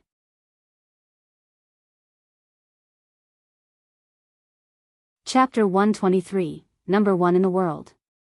In the outer gate city, Daoist Tianjian stood motionless on a giant sword of white light. The autumn wind made his robe, white hair, and beard flutter, making him look transcendent as if he could ascend to immortality at any moment. The eaves of every building in the city were crowded with disciples, not only of the Supreme Sect but also cultivators from other sects and families, all eager to see who was the greatest sword master of the time. Billowing dark clouds surged from the horizon, swiftly covering the entire city, increasing the tension. Everyone dared not speak loudly, only whispering to each other. Wu Ju stood on an eave, facing the wind. The wind grew stronger, forcing him to cultivate energy to keep his hair from blocking his vision. What a powerful presence, truly like that of an immortal. Why hasn't Sword Venerable Fudao appeared yet? This battle can't be avoided, even the Prince of Tianwei has come to challenge us. Don't worry, the Venerable will definitely come. Even the mad swordsman of Great Yu had to wait for a while when he challenged him before. What's the hurry? A good show needs to be savored. Listening to the discussions around him, Wu Ju's eyes were filled with longing. He wondered when he would achieve such prestige. In the future, he too wanted to have such a widely anticipated duel with the top experts of the time. He hoped his opponent would be Sword Venerable Fudao. Boom, the dark clouds suddenly changed, and thunder roared. A majestic celestial force descended, enveloping the outer gate city. He's here, Xian Quan said softly, drawing the eyes of those around him. And Hao was particularly excited, clenching his fists. Daoist Tianjian, standing on the giant sword of white light, also opened his eyes. He looked up at the boundless thunderclouds. The thunderclouds covered the entire sky, with lightning bolts like writhing dragons, making countless cultivators feel the pressure, as if a great catastrophe was impending. Thunder roared continuously, and the wind howled through the heavens and earth. Daoist Tianjian stood on the hilt of his sword, his white robe flaring like white flames burning fiercely. Sword Venerable Fudao, why do you not show yourself? Is this how the Supreme Sect treats its guests? His voice echoed, cold and indifferent. On the heavenly repair platform, Han Ming sneered. He didn't even get to meet Sword Venerable Fudao back then, and now you think you can? Just wait to be defeated. Shen Zhen had already sketched the figure of Daoist Tianjian. She took out another sheet of paper and continued to draw, first capturing the oppressive scene of the sky filled with thunderclouds. Face your demise with your strongest swordsmanship. A deep, hoarse voice rang out, making Li Ya and An Hao incredibly excited. It was the voice of the primordial ancestor. It was the voice of the master. All the cultivators in the city held their breath. It was the first time they had heard the voice of Sword Venerable Fudao, and they were all shocked by its domineering tone. Absolute confidence, absolute dominance. This was the Sword Venerable Fudao of the Supreme Sect. Daoist Tianjian's eyes sharpened, and a vast sword intent burst from within him, sweeping across the sky above the outer gate city, forming a vast sea of swords. The brilliant sword light, crystal-like starlight, illuminated everyone's face. At a glance, it looked like a galaxy transversing above the outer gate city, astonishing everyone. What kind of sword intent was this? Was this a realm achievable through cultivation? In the galaxy formed by the condensed sword intent, countless sword shadows began to coalesce, all pointing skyward, their edges gleaming sharply. At the same time, the thunderclouds above intensified in their churning, quickly forming a giant face, with only its facial features visible, leaving the true visage unseen. It looked like an immortal deity, gazing down upon the entire outer gate city. In front of this giant face, everyone seemed insignificant, including the galaxy of sword intent created by Daoist Tianjian. Everyone's hearts raced as they looked at the massive face that occupied most of the sky, feeling an inexplicable sense of awe. Daoist Tianjian frowned, raising his right hand and placing 2 fingers to his lips. He began cultivating energy, and white flames of sword intent gathered around him, winds swirling around his body. His aura reached its peak, even startling the city's protection array to activate, forming a giant light shield to protect the entire city, with him floating just at its edge. The ground trembled, mountains swayed. The distant mystic valley was alarmed, making all the servant disciples turn their heads. Chu Jingfeng quickly reached the mountaintop, gazing afar at the rolling thunderclouds on the horizon, as if a great calamity was imminent. Not only from Mystic Valley, but even from the distant Tianya Valley, people were also alarmed. Yi Luyun, meditating on the mountaintop, squinted towards the distance, his hands tightly clenched in his sleeves. At this moment, this seeker of the sword Dao felt his insignificance. On the heavenly repair platform, the Prince of Tianwei, Xia, also became tense. Although Sword Venerable Fudao had yet to appear, the giant face in the sky was so terrifying that even he couldn't imagine what kind of power could crush the oppressive might of this giant face. Heavenly Sword, rise. In the still and oppressive heaven and earth, Daoist Tianjian's voice suddenly rang out, like the first ray of light piercing through chaos, invigorating everyone's spirits. Daoist Tianjian thrust his right hand towards the sky, causing countless sword shadows floating in the galaxy of sword intent to rise together, converging, grand and spectacular. At this moment, the giant face in the sky suddenly opened its third eye on its forehead. A sword light shot out from the third eye, seeming like the light of the heavenly Tao, descending with unparalleled celestial might. Boom! The two terrifying sword intents collided in mid-air, causing the world to resonate. Countless cultivators' senses trembled, their visions blurred, and various noises filled their ears.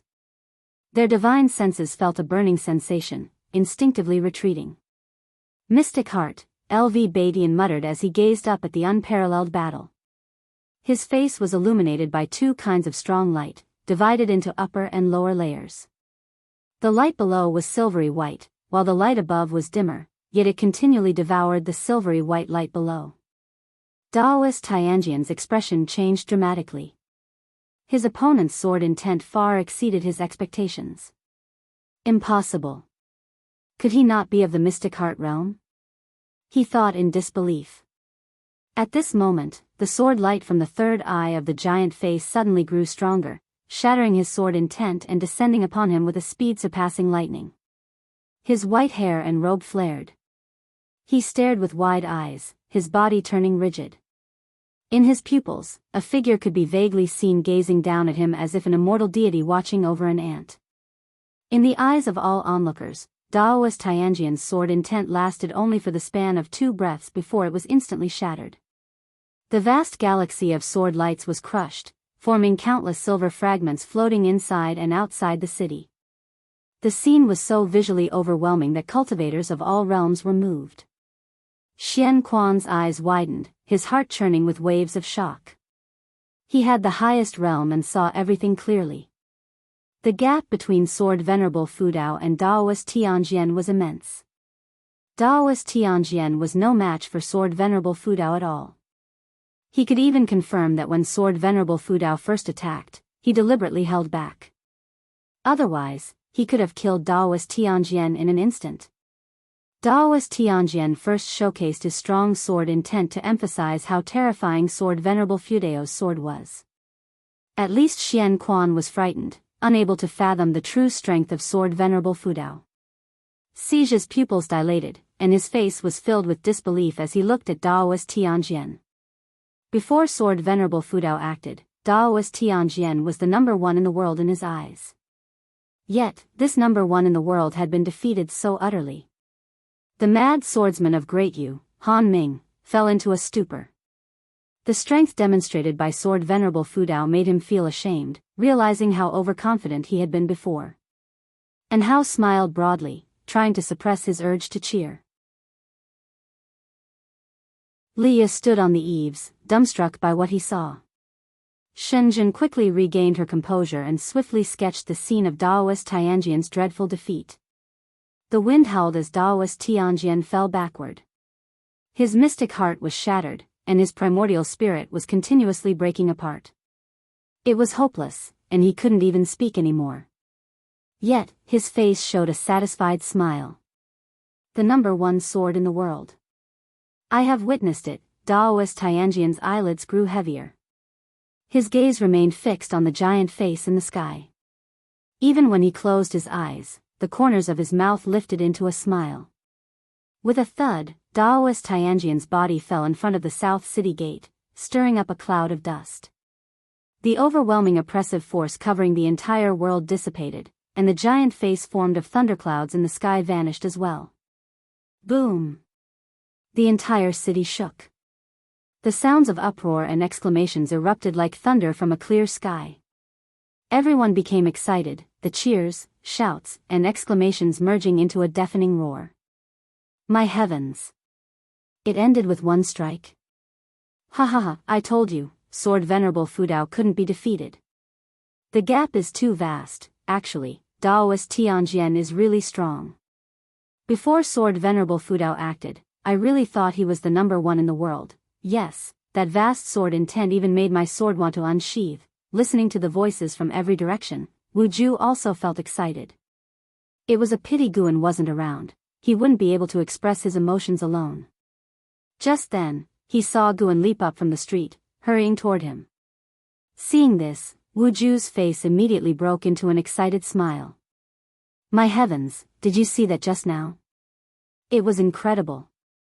Guan hurried to Wu Ju, excitedly exclaiming. Wu Ju responded enthusiastically, I saw it. I saw it. He grabbed Guan, starting to exclaim in awe, just as excited as the others in the city. On the heavenly repair platform, LV Badian looked at Gu Zong and instructed, increase the publicity for the Golden List Assembly. The top rank can get the Supreme Sect's secret manual of divine skills. Gu Zong nodded, unable to suppress the smile on his face. LV Badian then turned to another elder, saying, initiate the plan for the world's first sword society, start spreading the word. The top 10 in the world can observe Sword Venerable Fudao's sword intent and obtain his sword Dao legacy. The elder nodded but suddenly thought of something, hesitating to speak. There were too many people around, some things couldn't be asked directly. The entire Outer Gates city was even more bustling than during the New Year, or rather, the city had never been this lively before.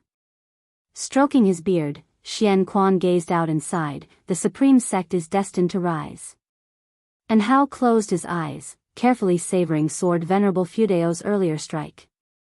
Mysteriously, he seemed to grasp something, falling into deep contemplation. As if sensing something, Xian Quan suddenly turned to look at An Hao, as did everyone else. When they saw An Hao's state, they were all moved. This boy.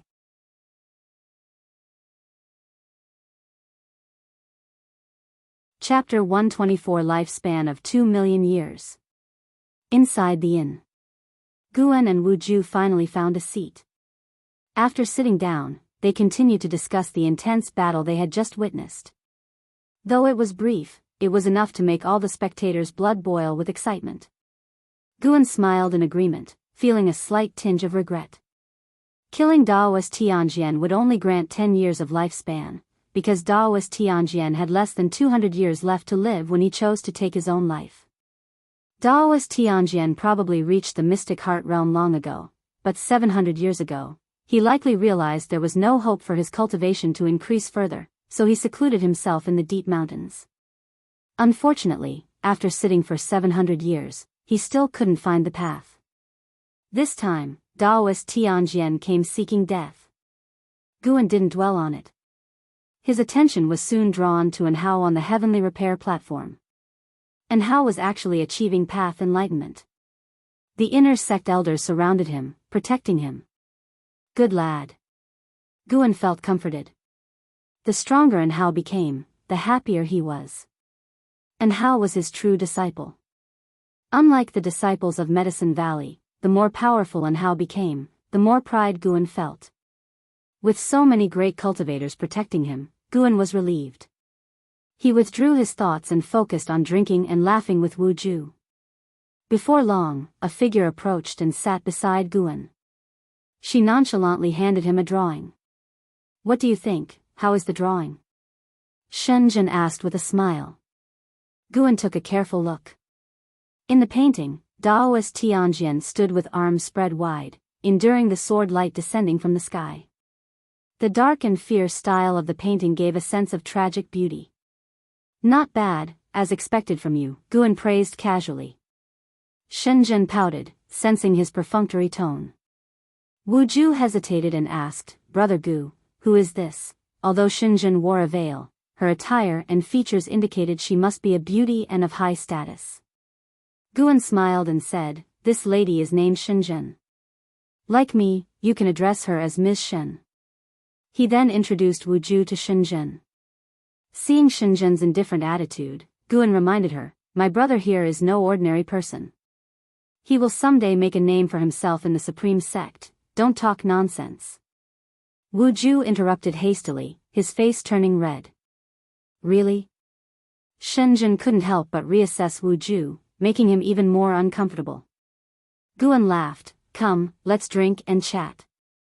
In his view, Wu Ju was destined to showcase his talents, and Shenzhen, being a holy daughter of a major sect, would eventually cross paths with him.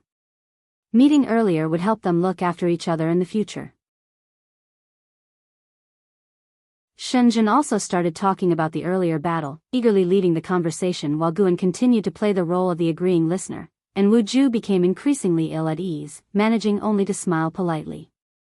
After 30 minutes, Shenzhen stood up to leave, intending to paint more scenes of the earlier battle.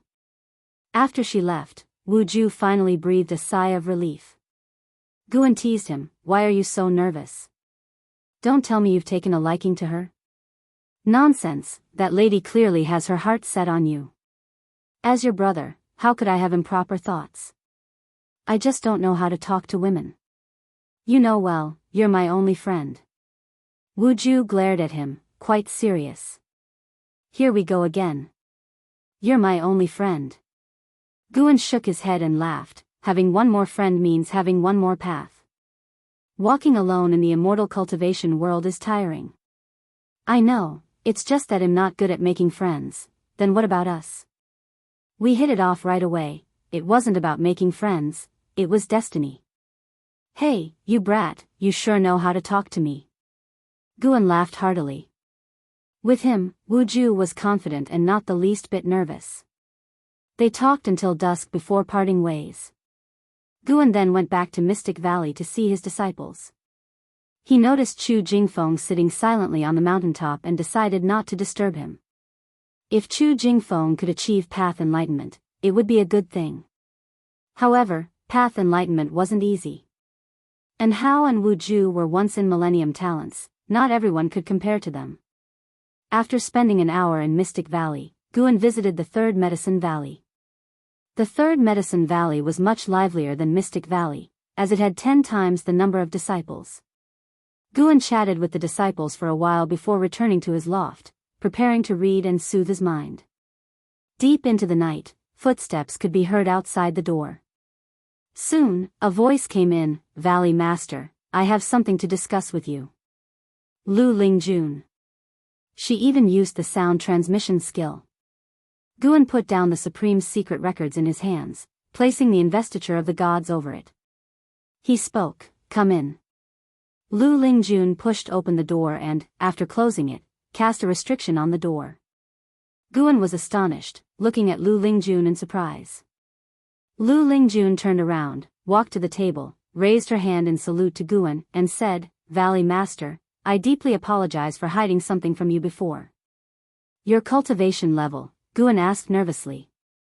Lu Lingjun said, truthfully, I'm at the Void Crossing Realm. Void Crossing Realm. Guan stood up abruptly. Lu Lingjun quickly said, Valley Master, I mean no harm. Listen to me first. Upon hearing this, Guan's expression changed several times before he slowly sat down. Seeing Guan sit down, Lu Lingjun smiled and said, I hid my cultivation level because I don't know much about the Taicang dynasty. I come from a very far place. While exploring a great power's cave, I encountered a mysterious formation and got transported here. Unable to find my way back, I decided to settle in the Supreme Sect. I hope the Valley Master could help introduce me.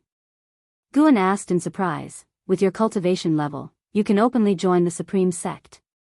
Why need my introduction? The Supreme Sect has strict rules. With my cultivation level, I can only become a guest elder, which means years of waiting. I noticed the Valley Master has connections. With your help, I could avoid decades of struggle, Lu Lingjun said seriously. As she spoke, she took out 3 bottles from her sleeve and said, these are heavenly spirit water as a token of gratitude. I hope the Valley Master likes them. Seeing this, Guan's expression turned stern. This is nonsense. If you do this, it will seem as if I only helped you because of your gift. What would people think of me? He gathered the 3 bottles in front of him. Lu Lingjun laughed and said, how could that be? These heavenly spirit waters are only to thank the Valley Master for your care during this time. I see. You've been thoughtful. Guan smiled with satisfaction and then motioned Lu Lingjun to sit down. He began to explain some matters to her, mainly about the structure of the Supreme Sect, pointing out the importance of family influence to avoid making enemies. Initially, Lu Lingjun didn't take it seriously, but as she listened, she realized Guan was genuinely considering her situation, and she became earnest. Autumn passed and winter came, covering the 3rd Medicine Valley in snow. On this day, LV Badian came to visit Guan. Seeing his figure, Lu Lingjun knew her opportunity had arrived. Guan didn't disappoint her. Half an hour later, Guan and LV Badian came downstairs, and Guan waved to Lu Lingjun from afar. She quickly approached them, and LV Badian sized her up and said, Guan has told me everything. Follow me to get your disciple token replaced. Lu Lingjun immediately thanked LV Badian and bowed to Guan. Guan smiled and nodded, then watched them fly away. Xiao Chuan came over, astonished, and asked, why did Lu Lingjun leave? Didn't you notice she flew very fast? Guan asked, then turned to leave. Xiao Chuan was puzzled and followed him, asking, what do you mean? Wasn't it that elder who flew her away? Xiao Chuan. Yes, senior brother. Sometimes having a big heart is a good thing. Keep it that way. Huh? Guan ignored Xiao Chuan and walked towards the heavenly spirit pond. Watching the carp in the pond had become one of his pleasures. Earlier, LV Badian had sought him to discuss the Golden List Conference and the world's first sword society. Not wanting to exhaust himself with future military strategies, he hadn't offered many opinions, so LV Badian hadn't stayed long. The coming days should be peaceful for many years. Guan thought to himself. In the cold winter, the news of Sword Venerable Fudao killing Daoist Tianjian with a single strike began to spread across the 9 dynasties, and the Supreme Sect used this momentum to negotiate with other dynasties to expand their influence. Though the process was difficult, the Supreme Sect's high-ranking officials didn't feel tired. From top to bottom, everyone felt a surge of energy, knowing that the Supreme Sect was on the rise. With the strongest cultivator in the world backing them, how could the Supreme Sect not dominate the 9 dynasties? Years flew by. 5 years passed swiftly, and 67-year-old Guan walked out from the elixir hall. He paused at the entrance, looking back and sighed gently. Zhu Qinglu was no longer there, having retired. Though the new elder was very respectful to him, Guan still felt somewhat uncomfortable. Old friends were gone, and new people had arrived. Guan turned back and blended into the bustling street. In 5 years, the Supreme Sect had risen, evident from the increasing number of disciples in the outer gate city. The Golden List Conference had become famous worldwide, and in 5 years, it would be held at the Supreme Sect. It was said that the Supreme Sect invited 100 clans from the 9 dynasties to lead the event, which would attract more and more geniuses to participate in the future. Guan suspected that the Ji family and the Gu family had contributed significantly, but of course, other families also wanted to invest in the Supreme Sect. Having more paths to tread was always beneficial. As Guan walked through the streets, he could hear the discussions of disciples passing by. Many famous talents' names filled his ears, with Anhao being mentioned the most frequently. Last year, Anhao went down the mountain to gain experience and developed a grudge with the demon path. Using his core formation realm cultivation, he killed a nascent soul realm great cultivator, making a name for himself in the immortal cultivation world. The title of the Supreme Sect's top genius was firmly placed on Anhao's head, with no one able to challenge it. As for LV Xian, although he was the champion of the 100 Clans Conference, those clans were high above the world and didn't engage directly with the immortal cultivation world. In the past 5 years, Gu An's days had been very calm, but his lifespan had increased by over 700,000 years, surpassing 2 million years. The goal of 10 million years no longer seemed so distant, leaving him motivated and never feeling tired or bored. Brother Gu, long time no see. A voice came from around the corner of the street. Guan turned to see the Jiuashan sect's genius Zhou Tongyu approaching. Behind Zhou Tongyu was an elder who was plump, holding a feather fan, looking quite endearing. Before Zhou Tongyu reached Guan, Lu Lingjun appeared out of thin air in front of him. Years ago, after she followed LV Badian, Lu Lingjun returned the next day. She was now an inner sect elder, but her task was to protect Guan. This had frustrated her for a long time. If not for fearing sword Venerable Fudao, she would have long ago unsheathed her sword against LV Badian.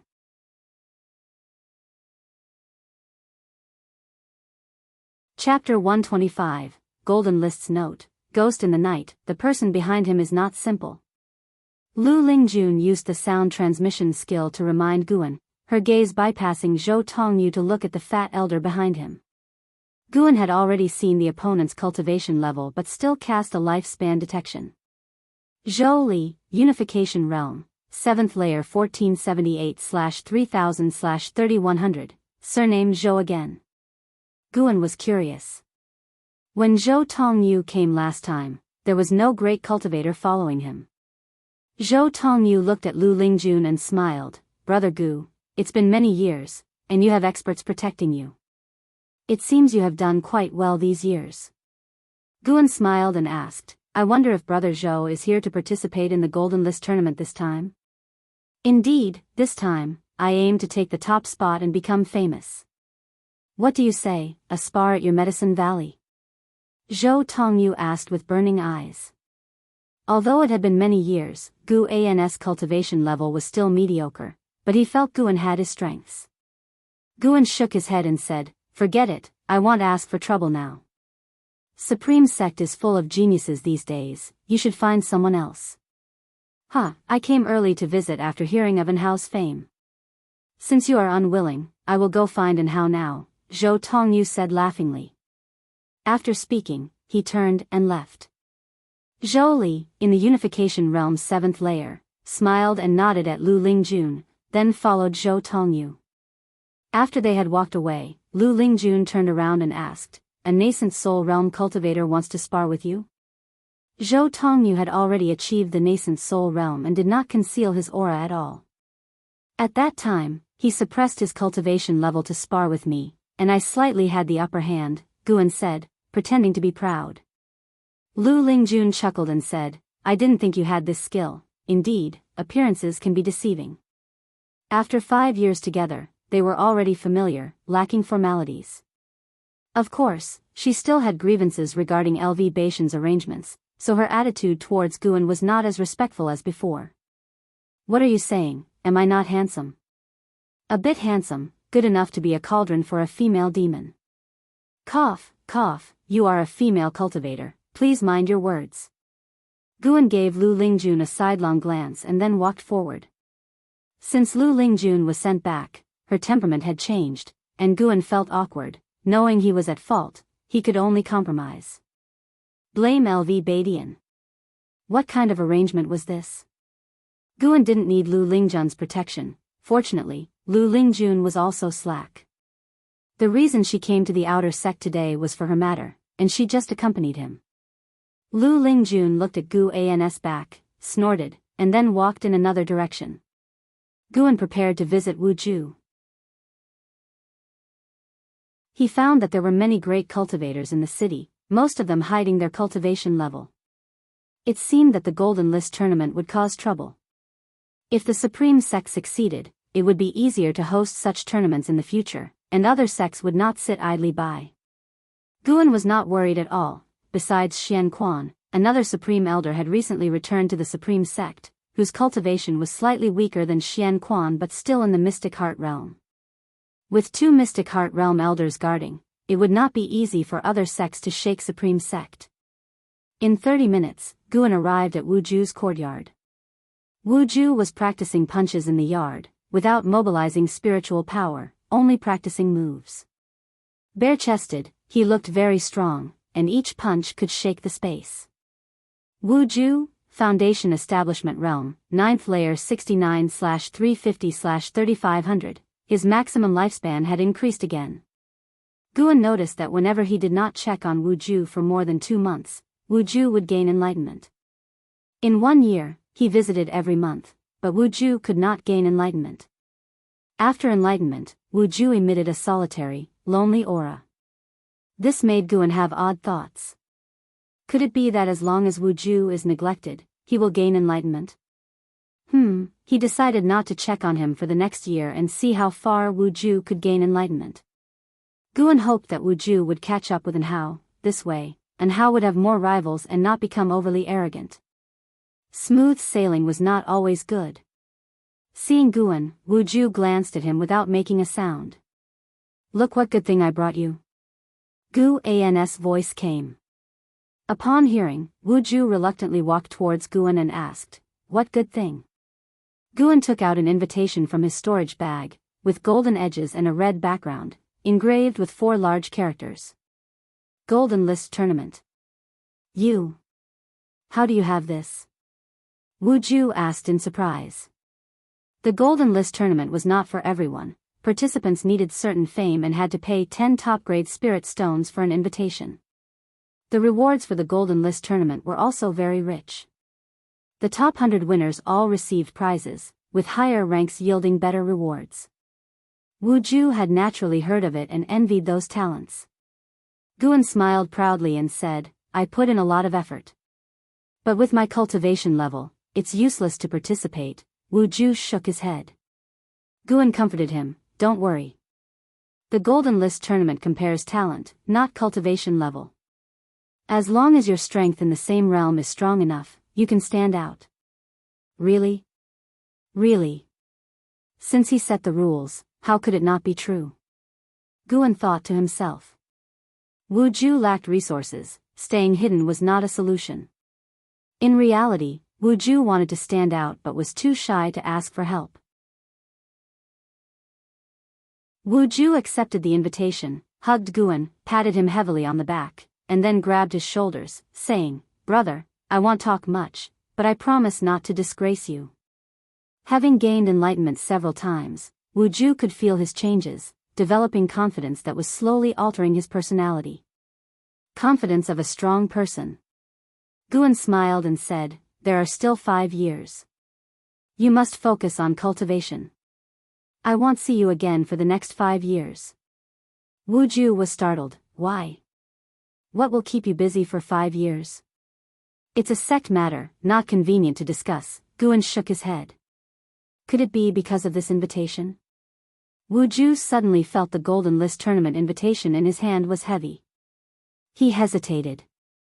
Guan reminded, "Besides the Sunset Fist, don't forget to practice the Gale Shadowless Leg, it will make you faster." Wu Ju nodded heavily. This time at the Golden List Tournament, he swore to make a name for himself. At the end of summer, in Mystic Valley, Guan lay under a tree, one hand under his head, the other holding a book, reading with relish. A figure came before him, looking down at him. It was Leah. Leah still carried a heavy sword, wore a fitted black outfit, his long hair tied behind his head with a blue ribbon, revealing a determined and handsome face. "Cough, cough, junior brother Gu." Leah feigned a cough. Supreme Secret Records. He didn't expect junior brother Gu to read it too. Also, with the same name, he must feel immersed. Leah thought silently. Guan quickly stood up, putting the Supreme Secret Records into his bosom. He already sensed Leah's presence, but since Leah practiced an energy-concealing sorcery, he pretended not to know. "Senior brother Li, why are you here?" Guan asked, pretending to be pleasantly surprised. Leah replied, "I've been back for several years, planning to go to Jianghu, then return to participate in the Golden List Tournament." Guan sighed, "So busy, senior brother Li, you must be very powerful now." Leah raised his chin, full of spirit, "Not very powerful, but getting the top 10 at the Golden List Tournament is not difficult. Deserving of senior brother Li, the pride of our Mystic Valley." "Indeed. Haven't you been injured over the years?" "Of course not, since I parted ways with you, I haven't bled." "Your senior is not the same as before," Leah said seriously. Such a show-off. Guan wished Leah would call him Grand Ancestor. Leah took out 2 items from his storage bag, an invitation, and a long wooden box. This is an invitation to the Golden List tournament. You should participate. This box contains 10,000 year with spirit ginseng. With 5 years to digest it, your spiritual power can change dramatically, helping you achieve a good ranking, Leah explained. Guan was stunned. Leah directly put them in his arms, saying, "Don't refuse, or I'll be angry." After saying that, he let go, and Guan quickly caught them. Leah turned to leave. "Leaving already?" Guan quickly asked. Leah waved his hand, cultivating the path of immortality, no time for chit-chat. "If you want to see me, perform well at the Golden List tournament." He leapt, turning into a sword light, flying across the mountains, disappearing without a trace. Guan stared at the invitation in his hand, speechless for a long time. On the mountain top, Chu Jingfeng turned his head, looking in the direction Leah disappeared, frowning. He remembered Leah. Back then, due to Leah's prince status, he even spoke a few words with him, encouraging him to practice diligently. After many years, their statuses and positions were vastly different, and he was not the sky. Guan shook his head with a smile, then put the items into his storage bag. This guy always gave things when they met, seemingly knowing his personality, and always giving items that boosted cultivation levels and qualifications. Another year saw the arrival of the Spring Festival. After dusk, Mystic Valley was very lively. Guan had just come from the Third Medicine Valley, sitting around a long table with the disciples. Zhen Qin sat on his right, continuously pouring wine for him and talking about matters in the immortal cultivation world. The hateful Heaven Divine sword appeared in the great Jiang dynasty nearby, turning the immortal cultivation world upside down. It said that the hateful Heaven Divine sword has reached the transformation realm and is accompanied by demons, very terrifying. "I'm not sure if it's senior brother Su Han," Zhen Qin sighed towards the end. Talking about Su Han made her sad. They used to be so close, but now their paths diverged into good and evil. Guan said, "He is no longer your senior brother. Don't call him that anymore to avoid trouble for you and us." Zhen Qin wanted to argue, but looking at the many disciples in Medicine Valley, she remained silent. Guan began picking up food for her while watching the other disciples play drinking games. After a bowl of wine, Zhen Qin perked up and started talking about Anhao. Mentioning Anhao, her face filled with admiration, she spoke endlessly. Guan listened attentively. Suddenly, he sensed something and his expression changed slightly. After Zhen Qin finished, he said, "I need to visit my room, you can continue later. I want to know about Anhao and the specific grievances with the Wanyin sect demon." After speaking, he stood up and returned to his room. Zhen Qin was not puzzled, starting to toast with Lu Jiujia. Back in his room, Guan activated the restrictions, then stepped 100 miles away. In the dark forest, there were 13 ghost-like figures moving forward. 4 of them carried a big coffin. They did not notice Guan nearby, spying on them in the dark. A group of Unification Realm cultivators.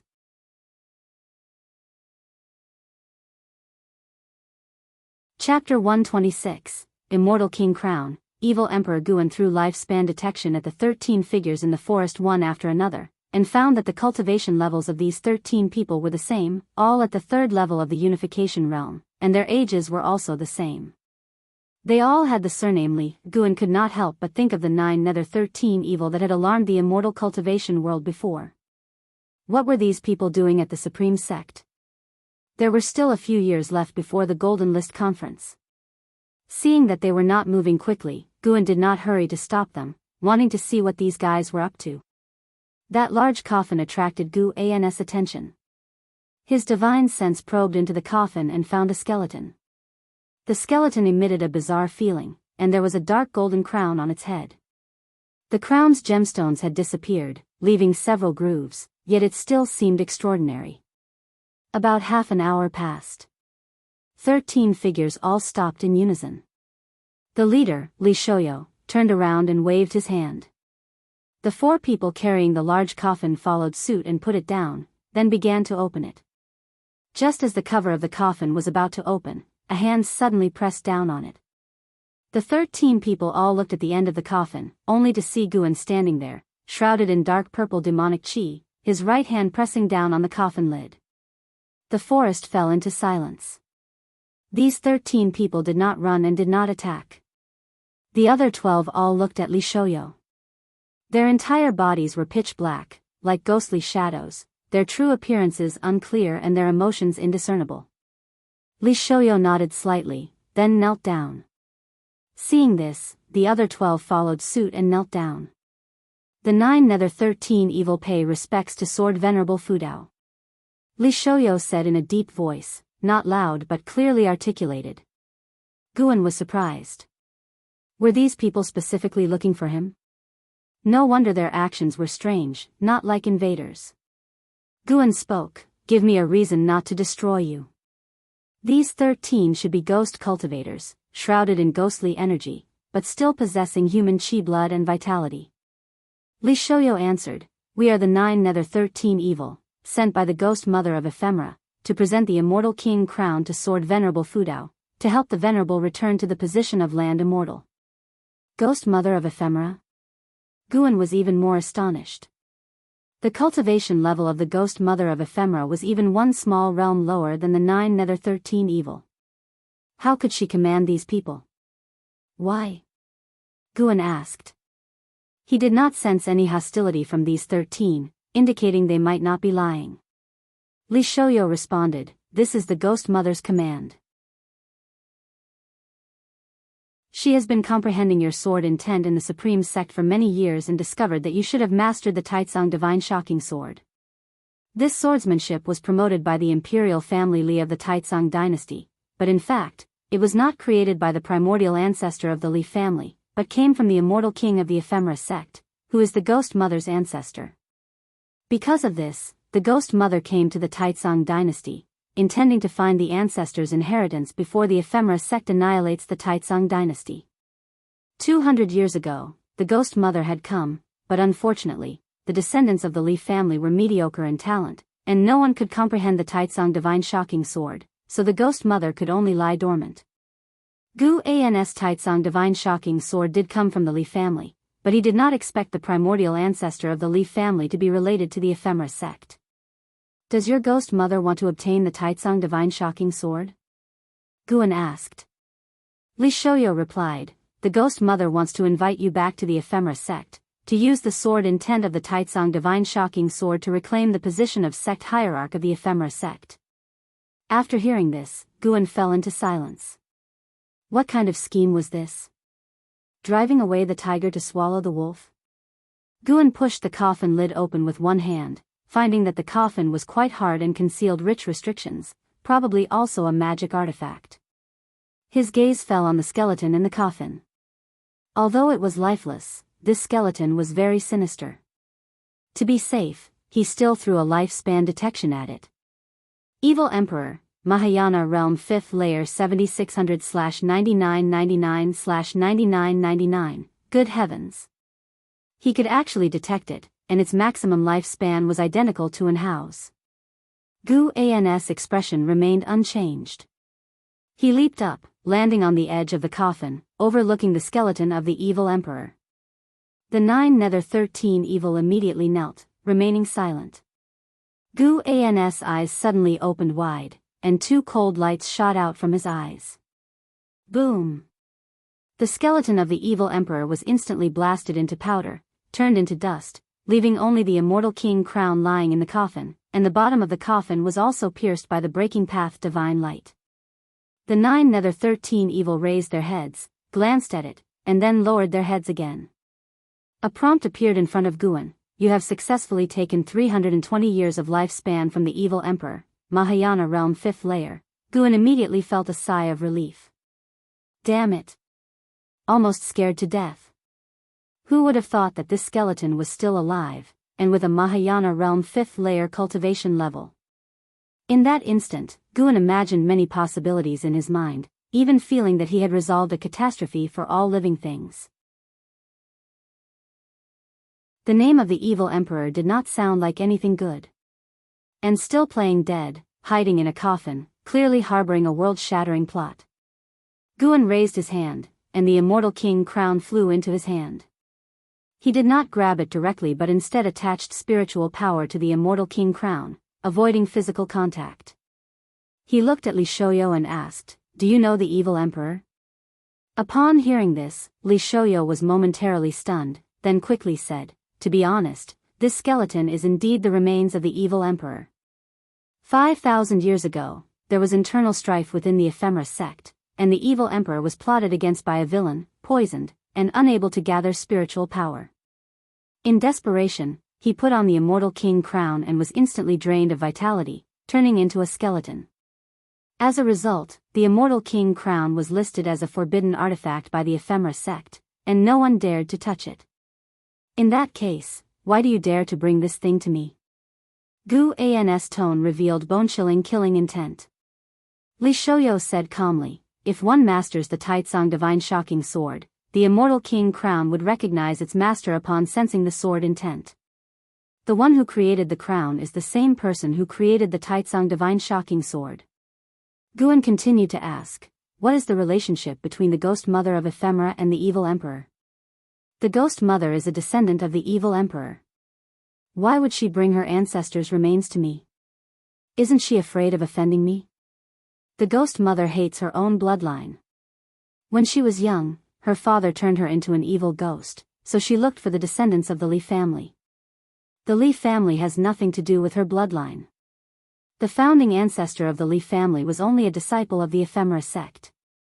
She wants others who inherit the Taicang Divine shocking sword to seize the position of sect hierarch of the ephemera sect and complete her revenge. How dare you be certain you could find me?" The ghost mother said that as long as we approach the outer gates city where the heavenly repair platform is located, you would detect us, even if we concealed our cultivation levels, because of the vast difference in cultivation levels. The energy concealing sorcery used by Li Shoyo and the others was indeed formidable, and only Guan could see through it. Until now, they had not revealed a trace of their aura. Guan continued his questioning, and Li Shoyo answered one by one. After half an hour, Guan pondered, "I will accept the Immortal King crown. You can leave now." Li Shoyo flipped his hand and took out a short flute, saying, "This is the 9 nether flute. As long as you blow it, we will come at once, waiting for your command. From now on, you are the sect hierarch of the ephemera sect, at least in our hearts." Guan raised his hand to take it, then used divine sense to inspect it. After confirming that there were no surveillance or reverse tracking restrictions inside, he put it into his storage bag. He jumped down from the coffin, signaling the 9 Nether 13 evil to leave. The 9 Nether 13 evil all saluted him before lifting the coffin and leaving. Guan did not immediately return to the valley but instead sat cross-legged under the tree, placing the Immortal King crown in front of him. According to Li Shoyo, tens of thousands of years ago, there was an immortal dynasty in the mortal world, where everyone could practice immortal cultivation. At that time, there was no emperor, and the ruler of the immortal dynasty called himself the Immortal King, ruling over land immortals and gods. Later, the immortal dynasty met with calamity, with continuous natural disasters, cultivators encountering heart demons one after another, plague spreading, leading to its extinction in just 10 years. The Immortal King survived, but the immortal dynasty no longer existed. He did not dare to call himself an immortal anymore, not challenging the heavens' might. In the following years, his descendants founded the ephemera sect, with one of the hierarchs creating the Taicang Divine shocking sword. The sword intent shocked the heavens, bringing about a heavenly tribulation, hence its name. This hierarch believed he had reached the realm of his ancestor the Immortal King, but still could not achieve immortality. So, as his life was reaching its end, he forged the Immortal King crown with his own cultivation. This crown contained the power of the Immortal King. Successive hierarchs studied it but couldn't subjugate it, only bringing misfortune upon themselves. Guan used divine sense to probe the Immortal King crown, but even with a Mahayana realm 9th layer's cultivation, he could not penetrate it. He dared not test it with his own sword intent.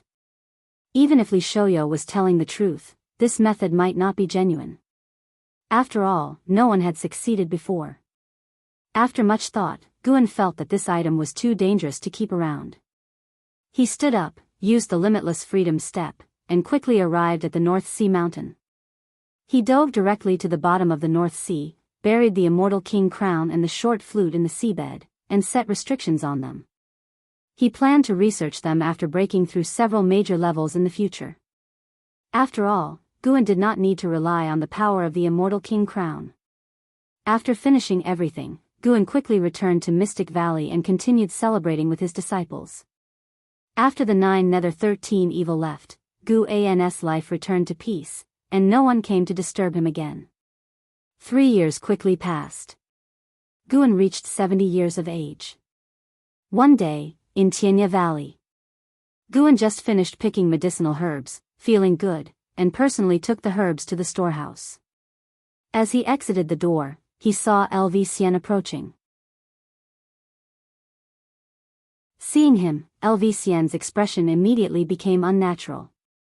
Since being defeated by Guan, he had been cultivating madly, with his cultivation level soaring. Now, he had reached the 6th layer of the nascent soul realm. 99 years old and a 6th layer nascent soul. Very impressive. But LV Xian felt frustrated. Despite consuming so many elixirs, he still couldn't break through to the divinity transformation realm before 100 years old. Are you participating in the Golden List conference? LV Xian asked as he drew near. Guan replied with a smile, why should I participate? My talent is so poor that attending would only bring embarrassment. LV Xian's mouth twitched. He took a deep breath and said, I plan to participate. One night 3 years ago, I suddenly felt much less pressure. These past 3 years, I haven't been affected by heart demons or dreams. I might as well participate in the Golden List conference to relax.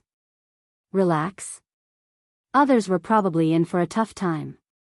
Guan inwardly mocked, then sensed the residual soul aura within LV Xian. Huh. One residual soul was missing. Previously there were 7 souls, now only 6 remained. 3 years ago at night. Guan suddenly thought of something. Could it be that the evil emperor also left residual souls within LV Xian? This did not make sense. How could the evil emperor and LV Xian be related? The evil emperor was a long-dead hierarch of the ephemera sect, while LV Xian was the biological son of LV Badian. Wait. Could LV Badian have a connection with the ephemera sect?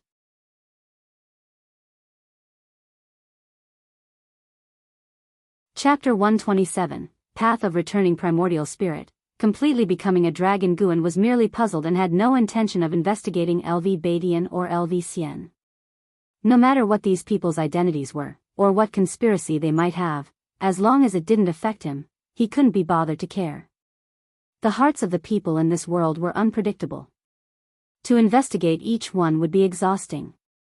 Guan and LV Xian started to chat idly. Now, LV Xian was very respectful towards him and didn't dare to be even a little frivolous. They chatted for quite a while before Guan finally left. Everyone in the valley was already used to him not spending the night in Jianghu Valley.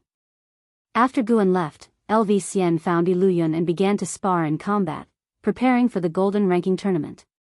There were only 2 years left until the Golden Ranking Tournament. Years passed by, and the 9 Dynasties' lands welcomed peace, while the Supreme Sect's Golden Ranking Tournament drew the attention of people from all over the world, becoming a once-in-century grand event. 2 years later, as the Golden Ranking Tournament approached, cultivators could be seen soaring across the sky over Mystic Valley every day. Unlike before, the Supreme Sect dispatched many disciples to patrol and protect all outer sect servant disciples, maintaining their image as the true orthodox sect of the world.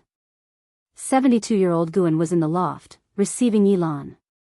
The first batch of disciples who went to train on the 9 Nether Road had all returned and were all preparing to participate in the Golden Ranking Tournament to bring glory to the Supreme Sect. Having not seen each other for many years, Yilan's temperament had become even more outstanding, showing the demeanor of a genius female cultivator. She remembered Guan's words and had been continually cultivating Daoist expansion skill, so her cultivation level hadn't increased. The two sat and chatted, with Yilan recounting the wonders of the 9 Nether Road, and Guan listened with keen interest. The 9 Nether Road, which was said to be a road, was actually more like a secret realm, with demons and ghosts running rampant, having its own unique ecosystem and producing many special heavenly materials and earthly treasures. Yilan said that she also encountered cultivators and members of the demon clan not from the 9 dynasties lands within the 9 Nether Road. From her descriptions, Guan envisioned many scenes in his mind and found them very interesting. After chatting for a full hour, Guan finally asked, "Will you be participating in the Golden Ranking Tournament?" Yilan nodded and said, "Yes, the elders gave me a post. All the 100 disciples from the 9 Nether Road must participate. The first Golden Ranking Tournament must be grand and cannot bring shame to the Supreme Sect." Guan blinked, feeling a bit helpless. Couldn't he send out the post he had in his hand? Shenzhen, Guyu, and Zuolin all had posts, and the disciples in the valley had mediocre aptitudes. Participating would be futile and only lead to suffering. "Senior brother, why don't you participate too? Although your cultivation level isn't high, your strength is far from simple," Yilan said with a light laugh, remembering that Gu An's leg technique was very strong. Since Gu An's cultivation level hadn't increased, he must have spent most of his time practicing his leg technique, which made his strength undoubtedly formidable. Guan helplessly replied, "I can't even beat you. Participating in the Golden Ranking Tournament would just be asking for trouble." After hearing this, Yilan didn't persuade him any further and started chatting about the affairs of the immortal cultivation world. It wasn't until evening that Yilan left Mystic Valley. Guan stood on the balcony, a smile on his face. Yilan's maximum lifespan had increased by a year, though insignificant. It showed that the Daoist expansion skill was indeed somewhat effective. Chu Jingfeng, Lu Jiujia, and Xiaochuan's maximum lifespans hadn't increased, probably due to their level of dedication, and the spiritual energy of the 9 Nether Road was far richer than that of Medicine Valley. Guan turned around and went back indoors to continue his study of the Ziwei Array Chronicles. This book had deepened Gu An's understanding of formations, bringing him closer to becoming a true Mahayana cultivator. Mahayana cultivators were not only accomplished in their cultivation but also had rich life experiences and knowledge in various supplementary paths. Guan didn't need to cultivate, so he could spend his time accumulating knowledge in other areas. That night, Guan sneaked to North Sea Mountain, hid under a tree, and opened the lifespan barrier, then invested 5,000 years of lifespan into the Daoist expansion skill. Since the Daoist expansion skill was useful, he thought he would enhance it and see what happened. A series of notifications appeared crazily before Gu An's eyes, and eventually, the Daoist expansion skill advanced to the Daoist mystic skill. It only took 2,000 years of lifespan for the Daoist expansion skill to advance to the Daoist mystic skill, and the remaining 3,000 years were just for enhancing its proficiency. Guan immediately invested another 5,000 years of lifespan. This time, after cultivating for 2,000 years, the Daoist mystic skill advanced to the primordial reincarnation skill. It had primordial in its name so quickly, indicating that the Daoist expansion skill itself had a high rank and grade. No wonder only Yilan and Wuxin had mastered it so far. Afterward, the primordial reincarnation skill allowed him to master a divine skill called the Path of Returning Primordial Spirit. Guan began to inherit the primordial reincarnation skill, and earth spirit energy surged into his body. A vast amount of memory flooded his mind. The primordial reincarnation skill contained the mysteries of the Daoist expansion skill and extended the profoundness of accumulating cultivation level to be passed on through lifetimes. After cultivating the primordial reincarnation skill, one's cultivation level would no longer increase. Instead, through accumulating spiritual power, one's aptitudes would transform. Unlike the Daoist expansion skill, it was no longer limited to one lifetime but could be repeated, and each time the accumulated cultivation level was greater, the transformation in aptitude would be more substantial. Moreover, the primordial reincarnation skill would form a soul imprint. After a cultivator's death and rebirth, the memory of this skill would awaken in adulthood in each lifetime, continuing to accumulate until reaching immortality or the soul's demise, where the path of reincarnation ceased. The Path of Returning Primordial Spirit was an extremely domineering sealing divine skill that could suppress a being's cultivation level to a certain realm or even completely seal them, turning them into a mortal spirit without any cultivation. This seal could only be unlocked using the path of returning primordial spirit. Even if powerful beings far surpassing Guan's capabilities tried to help, it would cause the spiritual power to run amok, making the sealed one's cultivation run wild and causing immediate death. Upon understanding this divine skill, Guan was very fond of it. He just happened to be lacking such a means. As for the primordial reincarnation skill, he considered it mastered, and he was not inclined to invest more time into it. He did not seek thousands of worlds, he only pursued this lifetime. But this skill could be taught to those he cared about. Through the memories of the primordial reincarnation skill, Guan learned a harsh truth. The 9 layers of immortal path, each layer harder than the last. The first layer was nirvana, a realm where mortal spirits transcended. Before reaching nirvana, lifespans could not exceed tens of thousands of years. Only after nirvana could one witness a fundamental transformation in life essence, drastically increasing lifespan. Guan suddenly realized that maximum lifespan might not just indicate aptitude but could also represent the maximum time each being had in this world, serving as a measure of one's life. For example, Anhao had nearly 10,000 years to pursue the nirvana realm, while Yilan had less than 200 years.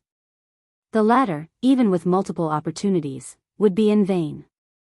The Daoist expansion skill could help Yilan extend her time in the world, but its effect was limited.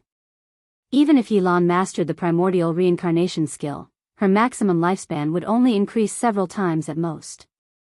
Guan slowly opened his eyes, his gaze deep. Heavenly destiny, summer arrived, and the Supreme Sect's Golden Ranking Tournament commenced as scheduled. Participants in the Golden Ranking Tournament were all cultivators under 500 years old, and the Supreme Sect would test the bone age of the participants specifically.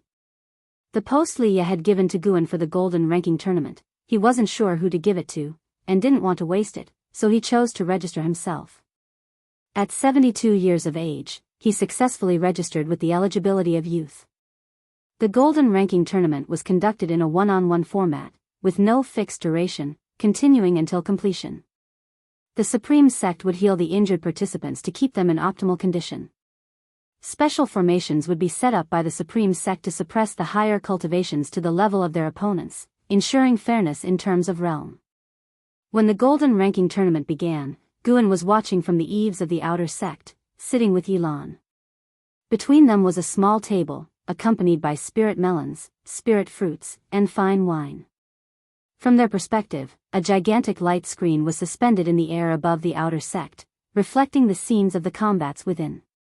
Guan didn't recognize the two cultivators fighting but enjoyed the spectacle nonetheless. As Yilan peeled some fruit for Guan, she said, "Senior brother, the cultivation technique you passed to me is very difficult, much harder than the previous one. I wonder when I'll be able to master it." Guan replied, "Cultivating is never easy. The Daoist expansion skill could at most double one's maximum lifespan, while the primordial reincarnation skill could increase it several times. If Yilan could master it, living to 800 years this lifetime wouldn't be impossible. For someone with Yilan's aptitude, this was already a great blessing." Yilan smiled and said, "I will definitely master it, don't worry." At this moment, a thunderous uproar rose in the city. It turned out that the first combat had already concluded. The victor is Duan Su from the Flame sect of the Great Zhao dynasty. Gu Zong's voice resounded from the giant light screen, causing the whole city to buzz with discussion. Yilan looked at the screen and smiled. "Impressive." Guan nodded and then picked up his cup to drink. "Brother Gu." A voice came from the side. Guan and Yilan turned to see Wu Ju standing on a distant rooftop, looking at them with a very unpleasant expression. 5 years had passed, and Wu Ju was still at the 9th layer of the Foundation establishment realm, but his chi blood was vastly different from before. Ignoring him for 5 years, his maximum lifespan must have skyrocketed, right? Guan felt like he was about to open a mystery box. He cautiously used lifespan detection on him.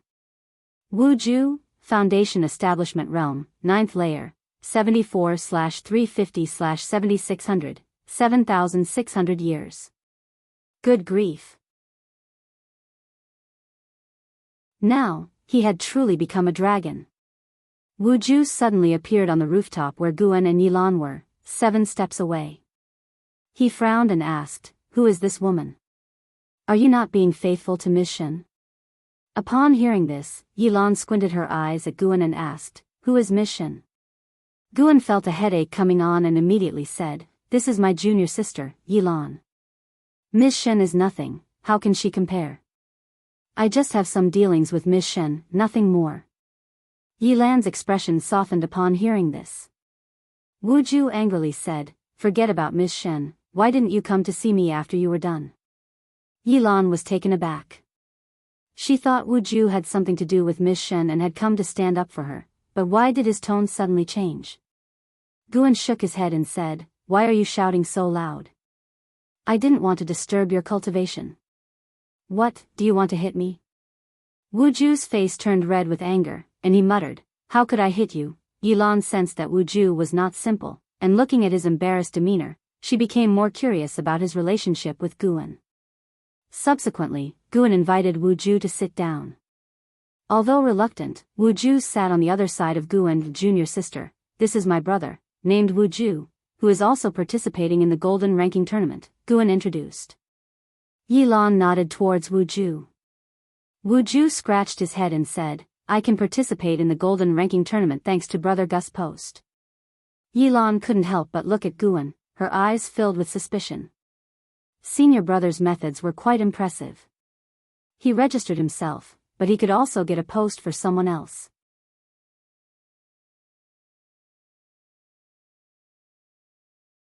Chapter 128, 3 Pure One's Mountain Divine Skills, so-called Fairness. Guan, Yilan, and Wu Ju drank wine and ate fruit while enjoying the battles of the Golden List tournament. In the previous days, they didn't have any matches, so they watched the excitement. Yilan and Wu Ju became familiar with each other, and Wu Ju was no longer so awkward. It wasn't until the 5th day that it was Wu Ju's turn to participate in a match. As he left, Yilan asked curiously, "Senior brother, whose disciple is he? He seems quite extraordinary." She was well-traveled and knowledgeable enough to recognize Wu Ju's remarkable nature. After multiple bouts of path enlightenment, Wu Ju's temperament had already transformed. Even with ordinary looks and attire, he exuded an unforgettable aura. His master died, and he has been an orphan since childhood. I befriended him immediately, and am his only friend. I didn't visit him for 5 years on purpose, which is why he's so angry. Guan replied. After hearing this, Yilan felt a mix of pity and amusement for Wu Ju. She sighed, "Senior brother, you really are, what?" "Nothing." Yilan's gaze turned to the huge light screen in the sky, and Guan followed her gaze. The 2 people fighting in the light screen were no ordinary individuals. One was a young Taoist in a green robe, and the other a man in battle armor wielding a long weapon. With one glance, Guan could tell that both fighters' realms were higher than those before. The Taoist in green robes must be at the Divinity Transformation realm, while the man in battle armor was at the Void Crossing realm. Both were under 500 years old, making them top-notch talents. Surpassing the core formation realm couldn't be achieved by merely throwing resources at it. What was expected to be an exceptional battle ended abruptly when the green-robed Taoist raised a hand, formed a seal, and released a character radiating green light. It was a Dao character, 100 feet in both length and width, resembling a mountain, crashing into the armored man with incredible speed, causing him to cough blood and fly out, losing his combat ability directly. Even though the armored man was suppressed to the Divinity Transformation realm, losing so quickly still surprised Guan. From his perspective, the green-robed Taoist's Daoist seal already had the essence of divine skills. Defeating his opponent in one move drew raucous reactions from the entire city. The winner is Sage Xian Miao from Taicang Dynasty's 3 Pure One's Mountain. An elder's voice echoed from the light screen, ensuring everyone remembered the green-robed Taoist's name. Yilan sighed, 3 Pure One's Mountain is truly formidable. I've witnessed it before on the 9 Nether Road. It's Taicang Dynasty's primary sect, with few disciples, but each is powerful. It's said they once produced an immortal, though the truth is unknown. Guan silently noted the sect's name. Sage Xianmiao's Daoist seal was indeed powerful, enough to showcase the deep-rooted foundation of Three Pure Ones Mountains Daoist tradition. An hour later. Finally, it was Wu Ju's turn to make a move. The battles at the Foundation establishment realm were not as exaggerated as those of Sage Xianmiao, so many were not very expectant. However, once Wu Ju threw a punch, the earth-shattering momentum immediately captured everyone's attention in the city. With each punch, it was like the sun bursting forth, the scorching fist wind making it hard for his opponent to counter. Each of Wu Ju's punches was full of power, extremely domineering. After 8 punches, his opponent was beaten to their knees, continuously coughing blood. The winner is Wu Ju from Supreme Sect of Taicang Dynasty. The city erupted in discussions, starting to talk about Wu Ju. Yilan was stunned. She knew Wu Ju was exceptional but didn't expect him to be this formidable. Guan watched with a smile on his face, aware that Wu Ju's legendary journey was about to begin. That sunset fist was quite ordinary, but Wu Ju practiced it to a level of transformation, even exhibiting signs of advancement. Path enlightenment seemed to enhance his understanding of fist techniques. In the afternoon. Within the Third Medicine Valley. Guan and LV Badian met in a pavilion. After months, LV Badian looked pleased and exuberant. He opened his right hand, revealing a pearl in his palm, and smiled. This is a supreme-grade magic artifact, the Thousand Shadow Pearl. In the next 2 days, refine it, and then use it at the end of the month meeting. Guan accepted the Thousand Shadow Pearl, and smiling bitterly, asked, "Do you still want me to keep winning?" In recent days, some cultivators in the Golden List tournament had won using magic artifacts. According to the rules, each cultivator could only bring 1 magic artifact or formation to maintain fairness. Sword cultivators, blade cultivators, array repairers, and others had to use magic artifacts. Banning them would be unfair. Even with only 1 magic artifact allowed, instances of cultivators winning using magic artifacts had already led to criticism in various cities. LV Badian laughed, "I've already planned your opponents and combat times. There's still time. I don't expect you to become world famous, but getting close to the top 500 would lay a solid foundation." With talents from 9 dynasties gathered, the top 500 were naturally extraordinary individuals. Guan had intended to just have fun, but he didn't expect LV Badian to play it this way. Sect leader, fairness, fairness, don't forget these 2 words. Guan reminded helplessly. LV Badian's methods were never righteous. But then he thought again, LV Badian had always been this way, even his cultivation techniques were somewhat unorthodox. LV Badian nonchalantly said, "How is it unfair? Those descendants of noble families, which of them doesn't rely on their family resources? I'm giving you a magic artifact, and they have their elders' support. Arranging your opponents is just to give you better luck, without harming the opponents. The final outcome still depends on strength." Guan fiddled with the Thousand Shadow Pearl, feeling a bit hesitant. "As long as you enter the top 500, they'll reward you with a 6th-order spirit tree," LV Badian said sternly. Hearing this, Guan immediately gripped the Thousand Shadow Pearl and said, "Well, since that's the case, I can only do my best." LV Badian stood up, smiling, "All right, refine the restrictions soon. The toughest ones have already been refined by me. The remaining ones won't trouble you." After that, he left the pavilion. Guan didn't see him off but instead stared at the Thousand Shadow Pearl in his hand, deep in thought. The Golden List tournament continued for several months, and Guan had to take care of Medicine Valley, so he didn't go to watch every day. Yilan and Wu Ju also needed to prepare for battles. Until the end of the month, Guan finally faced his opponent. The token exchanged for the Golden List token was a magic artifact used specifically to convey messages. That morning, the Golden List token emitted a sound, instructing him to wait nearby. Each outer gate city had the transmission array for the Golden List tournament, making it easy to find. After teleporting to the venue, Guan patiently waited. This was a vast valley, divided into 2 halves, one for the waiting area and the other for the combat area. The combat area spans several miles, surrounded by formations, isolated from the outside world. Guan, you're participating too. Aren't you afraid of getting beaten up? A light-hearted voice sounded. Guan didn't need to turn around to know that Shenzhen was walking toward him. Just trying. Guan said calmly. Recently, the storyline of Supreme's secret records had annoyed him. The Guan in the book bullied weak girls. Although it was a misunderstanding, his actions were a bit domineering, which made him less fond of Shenzhen. Shenzhen seemed to understand this and didn't mind his attitude, instead laughing, "If you encounter me, I won't hold back. But if you speak nicely to me, I might just let you win. A man of integrity, how can I allow you to insult me?" Guan glanced at her, sneering. Shenzhen chuckled, laughing out loud. She bumped Guan with her shoulder and said, "Don't be mad, the book will end soon. I'm getting tired of it.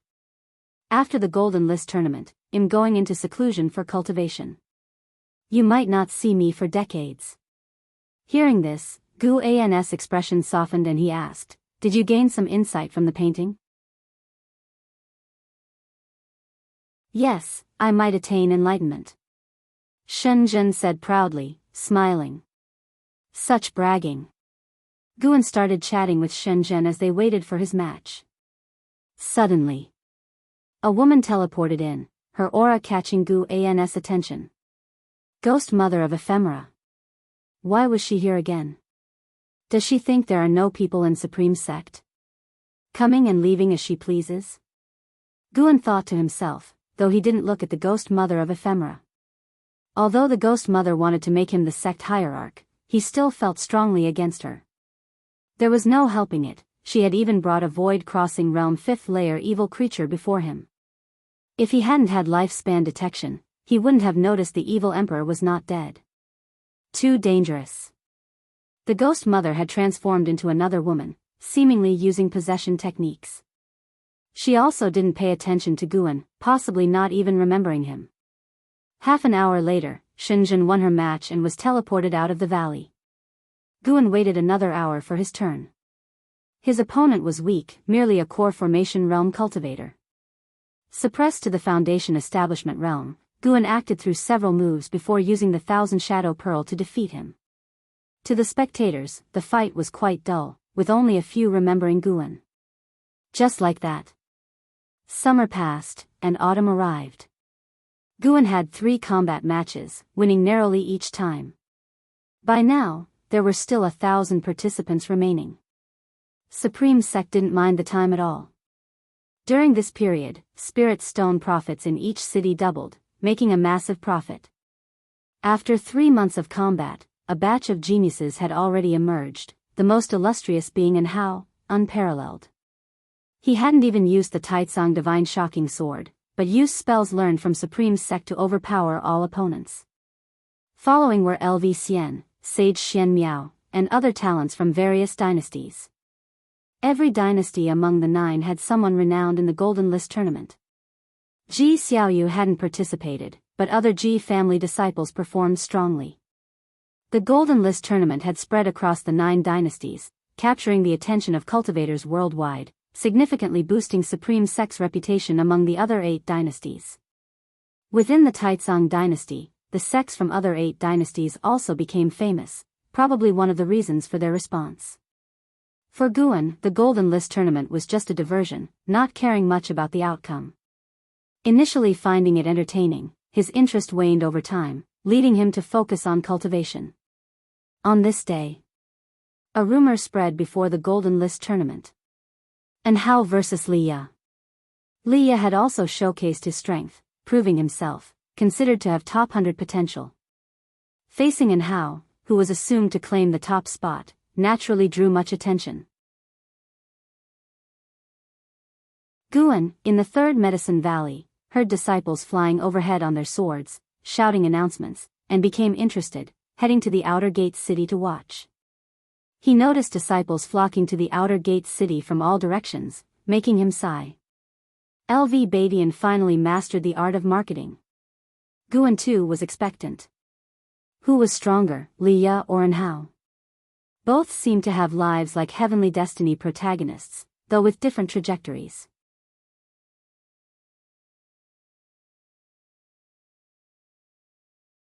Chapter 129. How do you also know the Taicang Divine Shocking Sword? At the combat arena. Liya, dressed in black, slowly took the North Sea heavy sword off his back. His expression was stern, his gaze fixated on the figure 100 feet away, eyes full of battle intent. His opponent was none other than Anhao. Anhao stood tall, dressed in splendid blue robes, a gold thread purple belt, his long hair coiled beneath a silver crown inlaid with a golden phoenix. He was adjusting his wrist guard, which was crafted finely. A breeze stirred the black locks at the sides of his cheeks, his smile was radiant. He raised his chin slightly, looked down on Liya, and said with a chuckle, "Previously, you relied on the weight of that sword to defeat your enemies. This time, your opponent is me, so don't think you can hide your strength." Liya asked, "And how old are you this year?" Anhao answered, 40, why? 40 years old, at the 9th layer of core formation. Liya fell silent, just hearing that invoked jealousy.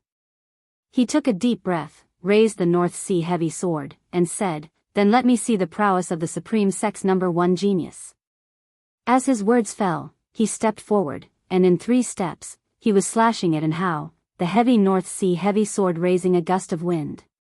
Anhao used his right hand, 2 fingers forming a sword chi emanating from his fingertips, countering Liya's sword moves. Sword lights flickered, sword chi soared, their figures intertwined, engaging in a fierce and swift battle, drawing waves of cheers from the outer gate city. Guan stood on the eaves, looking up at the fight. Wu Ju suddenly appeared beside him, also gazing up at the light screen. He marveled, "These two are incredible. Of course, they are the renowned geniuses of the Supreme Sect." Guan replied. Both Anhao and Liya were in the core formation realm, but the battle they demonstrated was far more exciting than other core formation geniuses' battles. Liya's force was huge and powerful, like he could split mountains and rivers. Anhao was light and graceful, facing Liya's sword moves with great ease.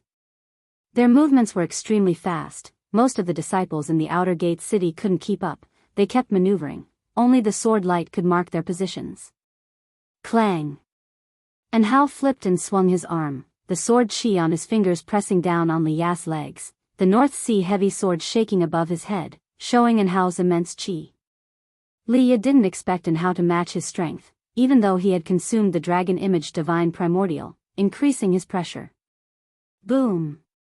A terrifying sword intent burst out, sending Anhao flying. He flipped in the air and landed steadily 100 feet away. Anhao looked at Liya in astonishment, then followed with a wild smile. The battle light screen transmitted part of the battle pressure, allowing the spectators to know the fight was real. Once Liya's sword intent was released, the entire Supreme Sect was thrilled. This is the sword intent of Sword Venerable Fudao. Liya has received the inheritance of Sword Venerable Fudao. I've stayed at the heavenly repair platform for days. This is definitely the sword intent of Sword Venerable Fudao. Liya is so powerful, I didn't expect the strongest among the royal disciples to be him. He's much stronger than his sister Li Xuanyu. The city Guan was in also erupted in a thunderous uproar. Countless people were amazed by the Taicang Divine Shocking Sword unleashed by Liya. Wu Ju felt the sword intent and sighed, "So powerful, I feel like it won't be easy to win against him." Guan glanced at him. "Just not easy?" Entwined in the sword intent, Liya straightened, raising his sword to point at Anhao, his black hair fluttering, and black robes rustling. His entire demeanor changed dramatically, his expression became more severe. "The battle only truly begins now," Liya said coldly. He didn't expect to be forced to use the Taicang Divine Shocking Sword so early, blaming his own bad luck for encountering Anhao prematurely. When he unleashed the Taicang Divine Shocking Sword, he felt the battle was over. Although Anhao had yet to unleash powerful spells, no spell could match the Taicang Divine Shocking Sword. Anhao's comprehension of sword intent was kept secret. Liya, who was often away, had no clue about Anhao's combat techniques. However, seeing Anhao smiling, Liya felt puzzled. This guy's gone mad? Anhao patted his robe, his smile growing. Boom! An overwhelming sword intent surpassed Liya's, shaking the entire valley. Violent sword chi condensed into a giant face above Anhao. looking down at Leah. Before this giant sword chi face, Leah looked insignificant, his sword chi trivial. Impossible. How do you also know the Taicang Divine shocking sword?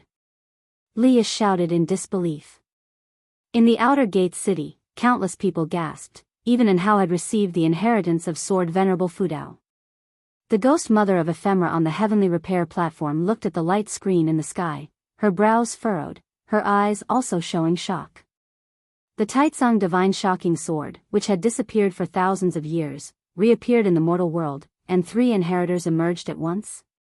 The ghost mother of ephemera, well aware of the Taicang Divine shocking sword's origins, was also taken aback, her respect for sword venerable Fudao growing. She could tell these two, wielding the Taicang Divine shocking sword, were certainly related to sword venerable Fudao. In the light screen, Anhao soared into the air, looking down on Leah, said with a smile, "Since we are from the same lineage, let's see whose sword intent is stronger." He raised his right hand, palm facing Leah, his smile fading. When Leah used the Taicang Divine shocking sword, Anhao felt a sense of kinship, recognizing Leah as a fellow disciple. But even among brothers, he would not hold back. Anhao was born to be the strongest. All opponents must submit at his feet. Anhao's eyes focused, the giant sword chi face's eyes widened, countless sword shadows shot out like a river of stars, unstoppable. Leah gripped his sword with both hands, slashing down with his strongest sword move. He gritted his teeth, his face twisted, and shouted in his heart, "I cannot lose." The two sword intents collided, sword light enveloping the whole city. Wuju's face was lit up by the sword light, he was stunned. "Anhao is so strong, I'm not a match," Wuju murmured. If his opponent was Leah, he might have some confidence, but Anhao's strength left him feeling hopeless. Guan watched the battle with a blank expression. The progress of Anhao and Leah pleased him, but knowing Leah would soon be seriously injured dampened his mood. He even suspected LV Badian purposely orchestrated this, as LV Badian always disliked Li Xiandao, so he arranged for Anhao to target Li Zuando's favorite son. Regardless, Li Ya's journey ended here, not even breaking the top 500. After a few breaths, the sword's power dissipated. The ground shattered, Leah lay there covered in blood, his black robes torn apart, no strength left to stand up. The winner is Anhao from the Taicang dynasty's supreme sect. As the elder announced the result, the entire city burst with excitement, praising Anhao's might. Previously, Anhao had never displayed such powerful sword techniques but always defeated his enemies with ease. This time, everyone witnessed Anhao's sword chi and spiritual power, looking nothing like a core formation cultivator, more like a nascent soul cultivator. Guan looked at Wuju and said, "If you face Anhao, do not confront him head-on." In the same realm, anyone facing Anhao would be eliminated. Even multiple path enlightenments couldn't help Wuju against him. Among all the participants, likely only Guan could defeat Anhao, but he had no intention to, and LV Badian wouldn't allow it to happen. "You too," Wuju muttered. Guan smiled, this kid was interesting. The news of Anhao receiving the inheritance of sword venerable Fudao spread like a whirlwind, sweeping across the immortal cultivation world. As for the defeated Leah, many thought he only comprehended the sword intent at the heavenly repair platform, and was not the true inheritor of sword venerable Fudao. Though both wielded the Taicang Divine shocking sword, his sword intent paled compared to Anhao's. Anhao's famed sword, while Leah was quickly forgotten. After his defeat, Leah did not seek out Guan, likely recuperating and brooding in his cave. 10 days later. In Tianya Valley, Guan met Li Xiandao. Li Xiandao waved at him from afar, and he immediately sat down beside him. LV Xian, Yi Luyun, and Luo Han were also seated at the table. As Guan approached, Luo Han thoughtfully gave up his seat. "How is Leah?" Li Xiandao asked with a smile, seemingly unconcerned about Li Ya's defeat. Guan noticed his cultivation level had increased to the 3rd layer of Void Crossing Realm. Honestly, Guan was quite interested to see Li Xiandao participate in the Golden List Conference. He believed Li Xiandao could make it to the top 10. Li Xiandao was not yet 300 years old, qualifying for the Golden List Conference. A void-crossing realm cultivator under 300 years was a rare talent worldwide. Not sure, he didn't come to find me, Guan replied. Li Xiandao sighed, losing to Anhao is not shameful, Anhao's fame has spread to the other 8 dynasties, everyone recognizes his talent. Setting aside strength, just by his advancement speed, Anhao was unmatched.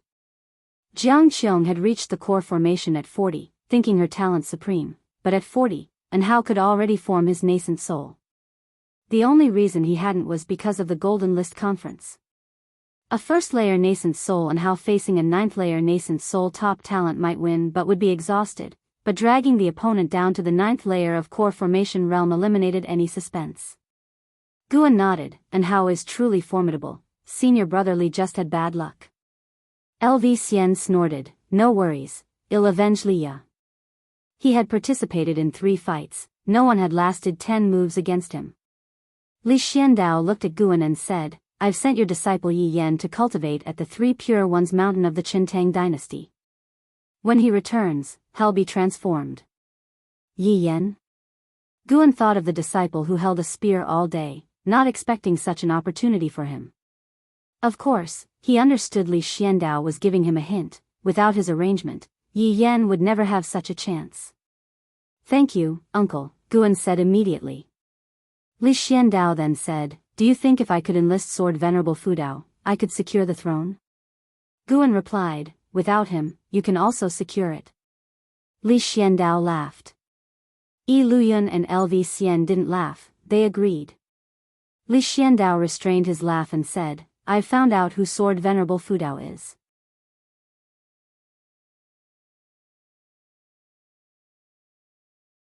Chapter 130 Breakthrough, Midnight Battle, who is it? It was not Guan who asked, but LV Xian. Yi Luyun also looked at Li Xiandao with curiosity. Sword Venerable Fudao's reputation was too great, and some even considered him the #1 cultivator of the Taicang dynasty. Li Zuando's mouth curved up as he said, he has a close relationship with Liya. Upon hearing this, Gu An's heart trembled. How did he guess this far? LV Xian frowned tightly and asked, Liya? What kind of relationship? Li Xiandao shook his head and said, I cannot divulge the specifics, lest we offend the elder. Elder? Guan let out a sigh of relief. Then, Li Xiandao began to discuss other talents who gained fame at the Golden List Grand Assembly. He highly praised the Supreme Sect for hosting the assembly, thinking that LV Badian had become enlightened and was no longer as foolish and domineering as before. They chatted for an ancient hour before Li Xiandao finally released Guan to work. This time he had brought high-rank saplings, which greatly interested Guan. The grade and rank of the medicinal herbs in Tianya Valley were continuously improving, indirectly proving that Li Zuando's power was growing. Though the herbs in Tianya Valley belonged to Li Xiandao, Guan could harvest an endless stream of lifespan from them, so he hoped for Li Zuando's continual success. Yes, and also wished LV Badian well so everyone could get along harmoniously. In immortal cultivation, temporary victories and defeats did not matter, the real winner was the one who lived the longest. In late autumn, Guan narrowly made it into the top 500 of the Golden List Grand Assembly with the help of the 1000 Shadow Pearl. For the upcoming matches, he was prepared to lose. Although he repeatedly achieved victories, Guan did not build a reputation due to the difficulty of his wins, the unattractiveness of the battles, and the anonymity of his opponents. At noon in Mystic Valley, Guan was instructing Yilan in the primordial reincarnation skill. Yilan had already been eliminated but was not disheartened and was instead more determined. The two of them conversed for several ancient hours, during which Yilan's many questions about the primordial reincarnation skill were resolved. Senior brother, your achievement in this skill is really high. It seems you have been secretly practicing it diligently, no wonder your cultivation level hasn't increased, Yilan remarked with admiration. In her heart, she grew even more respectful of Sword Venerable Fudao, who was not only formidable in Sword Dao but also mastered such a miraculous skill. She now believed for sure that Sword Venerable Fudao was Gu An's mentor, as Guan had taken the Qinghong sword to find Sword Venerable Fudao to save her. She had once suspected that Guan himself was Sword Venerable Fudao, but the cultivation realm displayed by Sword Venerable Fudao was too high, and Gu An's age did not match. Guan did not refute, as this explanation was perfect. He raised his right hand and conjured over a storage bag, handing it to Yilan. Take this back and train well. Yilan did not check the contents and instead fastened the storage bag to her belt, then stood up. By the way, senior brother, keep your distance from senior brother Liya for a while. The upper echelon is currently investigating all disciples of the Li family within the sect, with unclear intentions but undoubtedly no good purpose. Guan looked puzzled but nodded as he rose to see his junior sister off. The investigation of the Li family disciples within the supreme sect did not concern Guan much, as this was not the first time such a thing had happened. Though the supreme sect was the leading righteous sect of the Taicang dynasty, internal strife was never-ending. As for whether it would harm Liya, Guan had no means to worry over that. He couldn't possibly keep an eye on Liya at all times. Everyone has their own life, and no matter how good or bad, as long as they get through it, it belongs to their own experiences. A few days later, Guan went to participate in the Golden List Grand Assembly. Against his opponent, he directly conceded, stunning his opponent. A month later, the top 100 emerged. Only Wu Ju had the cultivation level of the Foundation Establishment realm. All other cultivators' minimum level was the Core Formation realm. This news quickly spread, making Wu Ju famous. When LV Badian delivered a 6th-rank spirit tree, Guan mentioned Wu Ju, hoping LV Badian could find a good mentor for Wu Ju. This made LV Badian look at Guan with admiration. Such a good prospect found by you in advance, and you still say you are unfit to be the sect leader? LV Badian said with a smile. Guan smiled and responded, just a stroke of fate. The Supreme Sect has many geniuses. This doesn't speak to my vision, but to the abundant foundations and great fortune of the Supreme Sect. LV Badian was very satisfied with Gu An's rhetoric. Regardless of whether it was genuine, it was very suitable for a sect leader. Regarding Wu Ju, I can't promise anything. He has already become a disciple of Zhou Yu. Understand that taking An Hao as a disciple was already a major move that met with opposition. I cannot take on any more genius disciples. The Supreme Sect is not a place for one person's dictation, LV Badian explained meaningfully. Zhou Yu, one of the Supreme Sect's venerable pavilion, had more power than the Hall of Elders. Becoming his disciple meant Wu Ju had a limitless future. Guan then thought of that true inheritor disciple, who was not in a mentor-disciple relationship with LV Badian, effectively counterbalancing him. It seemed that in the Supreme Sect, even accepting disciples involved a consideration of interests. Of course, the main reason was that LV Badian was not strong enough, at least not to the extent where he could suppress the 3 great families single-handedly. I plan to take action against the Li family, but rest assured, I won't harm Liya, LV Badian continued. Hearing this, Guan immediately raised his hand to salute him. LV Badian waved his hand. After the Golden List Grand Assembly, the Supreme Sect will soar. However, potential crises remain, not to mention the ephemera sect main lineage on the other end of the 9 Nether Road. There are also those within the 9 dynasties looking to scheme against the Supreme Sect. To avoid unnecessary trouble, I will visit your Medicine Valley less often. Do not indulge any further. Practice diligently, understand? He felt somewhat helpless as he spoke these last words. He had already passed on the Defying Fate divine skill to Guan but saw no significant results. Guan nodded and said, I will manage Medicine Valley well and not disappoint the Supreme Sect. Hearing this, LV Badian gave him a final glare before rising to leave. Guan hurried to see him off. Heavy snow had already blanketed the 3rd Medicine Valley, and the flying snow threatened to engulf everything. LV Badian's figure soon vanished into the vast snow. Time flew by. Another Chinese New Year arrived, and the Golden List Grand Assembly concluded the day before Chinese New Year. In the evening, Guan went to Mystic Valley to spend the festival with the disciples. Zhen Qin had just returned from the outer sect and was discussing the Golden List Grand Assembly rankings with the disciples. After the assembly, the Supreme Sect would publish a book recording the life stories of the top 100, symbolizing authority in a way. Winning first place was An Hao, without any suspense. The second place was not LV Xian but Sage Xian Miao from 3 Pure Ones Mountain. The duel between Sage Xian Miao and An Hao had become legendary, and the name of 3 Pure Ones Mountain reverberated throughout the Taicang dynasty. LV Xian ranked third and was likely depressed. The rest were mostly aristocratic geniuses, with the Zhou, Gu, and Ji families occupying 30% of the top 100. The dominance of the three great families was evident. Wu Ju, with his foundation establishment realm, made it into the top 20 but was severely defeated by An Hao when they met, although he had proven himself and became a bona fide genius. Sitting down, Guan listened to the disciples excitedly discuss the Golden List Grand Assembly, showing an interested look. The disciples also flattered him, feeling honored that he made it into the top 500. Master, I have to go out on a mission tomorrow.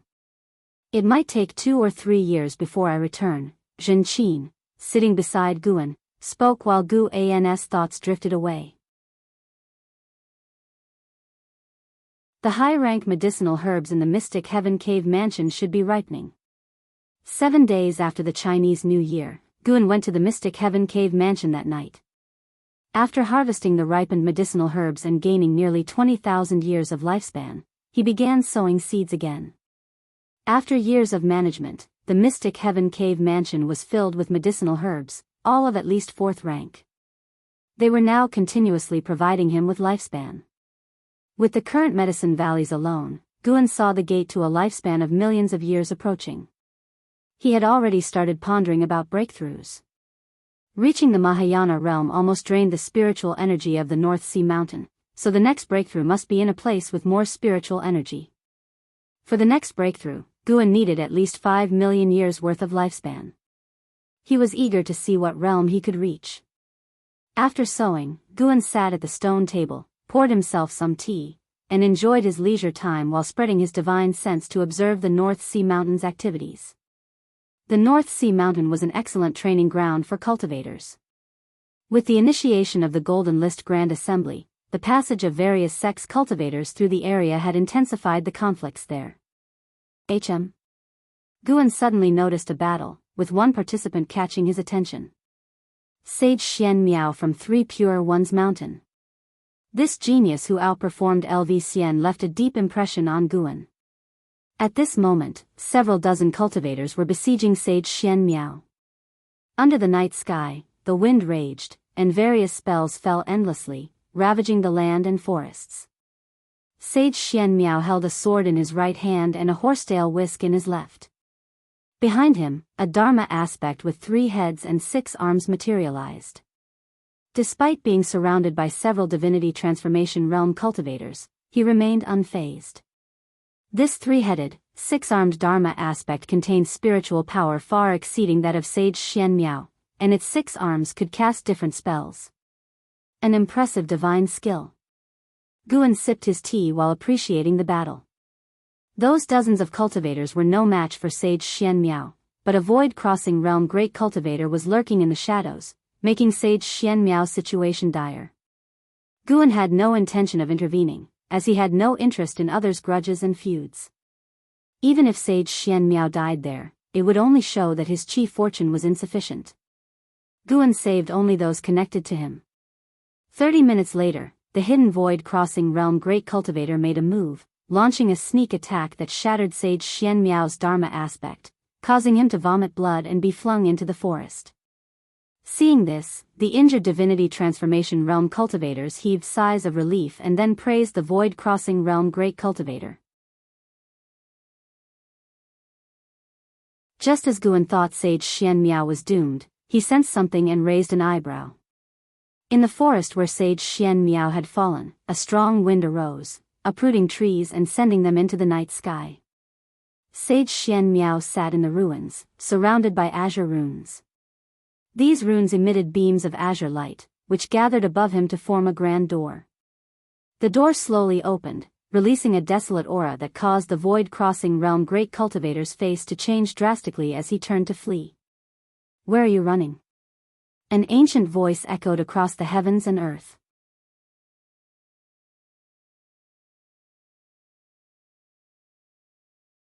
Chapter 131, can Sword Venerable Fudao withstand Mahayana power?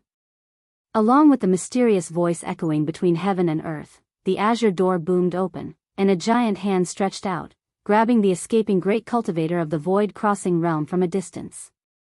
The great cultivator of the void-crossing realm was almost scared to death. He struggled desperately but could not break free. He even tried to let his primordial spirit emerge from his body but found in despair that his primordial spirit couldn't leave. "You, who are you?" The great cultivator of the void-crossing realm shouted in fear. The mysterious giant hands suddenly squeezed, crushing him into a mist of blood. His primordial spirit and golden core were completely annihilated, no longer existing. The other cultivators in the divinity transformation realm fled in panic, but the mysterious giant hand did not strike again and just slowly withdrew into the azure door. Under the night sky, the wind was still raging. Sage Xianmiao's aura began to dissipate, and the azure door above his head vanished along with it. Pfft! Sage Xianmiao spat out a mouthful of reversed blood, and his entire state rapidly became lethargic. He continued to cultivate energy to regulate his breath. Far away in the mystic heaven cave mansion, Guan played with his teacup, his face showing a look of curiosity. The mysterious giant hand just now was definitely of the mystic heart realm and above the 5th layer. No wonder Sage Xianmiao dared to come alone to the Golden List conference. He had a method to summon help. Guan was very interested in this divine skill. This divine skill was not only imposing but also protected the younger generation. Even he, this Sword Venerable Fudao, was tempted. At the same time, he was also full of curiosity about the Three Pure Ones Mountain. The Three Pure Ones Mountain actually hid a great power above the 5th layer of the Mystic Heart realm. Although it was not in the Mahayana realm, it was enough to surprise Guan. The land of the 9 dynasties certainly hid countless talents. No wonder the ephemera sect previously only dared to wreak havoc in the Taicang dynasty instead of sweeping across the 9 dynasties directly. Guan heard from Yilan that the disciple count of the Three Pure Ones Mountain was not high, barely over 1,000 people. Yet such a small number was enough to make it the first sect of the Qintang dynasty, which showed how many great cultivators were in the Three Pure Ones Mountain. The Qintang dynasty was also not simple. The dynasty was named Qintang because the previous Tiantang dynasty once nearly unified the land of the 9 dynasties. Later, the emperor committed deeds that enraged both heaven and humans, causing heaven to send down a great rain that flooded the entire dynasty, leading to a power shift within the dynasty. The Qintang dynasty had the most lakes, and the majority of its cities and sects were on islands.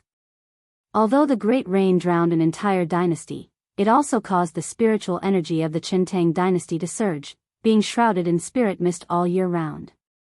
Among the 9 dynasties, the Qintang dynasty was the most mysterious and had the most legends. Many people believed that immortals were hidden among the islands of the Qintang dynasty. Guan retracted his gaze. Although he was very interested in Sage Xianmiao's divine skill, he was too lazy to make acquaintances or stir up trouble. Only being superior to the opponent by 1 major realm prevented Guan from being complacent. Be cautious in development, don't be reckless. 1,000 years later, how many levels above the 9 dynasties would he be? He was looking forward to it. Dark clouds covered the sky. On the ground, mountains undulated, and each piece of forest seemed like a gathering of demons and ghosts. A gigantic palace nestled between 2 mountains, with red pillars and bloody eaves, appeared so terrifying. Inside the grand hall, a group of black-robed individuals knelt on the ground. Some were humans, some demons, and some soul bodies. The man kneeling at the front wore a mask, making it impossible to see his true face. He said, "Sect Hierarch, the combined forces of the 9 dynasties have entered the 9 Nether Road, affecting our grand plan. Should we retreat, or continue to lie low?" His voice was hoarse, and as he spoke, ghostly air exuded from under his mask. On the steps in front of him stood a burly figure draped in a large black robe, with a blood dragon coiled on the robe, bearing its fangs and claws, as if ready to leap out at any moment. His white hair gently swayed, and he wore a crown of bones, with 2 slender, extremely sharp horns that glinted coldly atop it.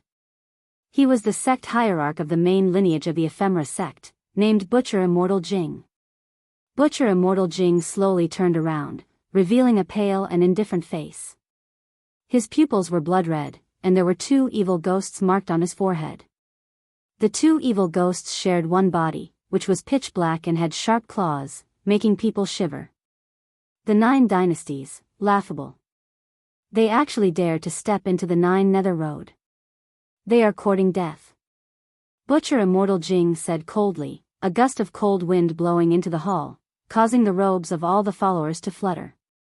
A black-robed follower with a white tiger head spoke, each of the 9 dynasties has great cultivators in the mystic heart realm, and the supreme sex sword Venerable Fudao is even more unfathomable.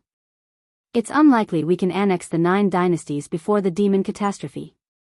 Another soul body in black robes followed up. Our sex golden spirit Venerable and Night Cultivator Fairy both died at the hands of sword Venerable Fudao. He is the biggest obstacle to our annexation of the 9 dynasties.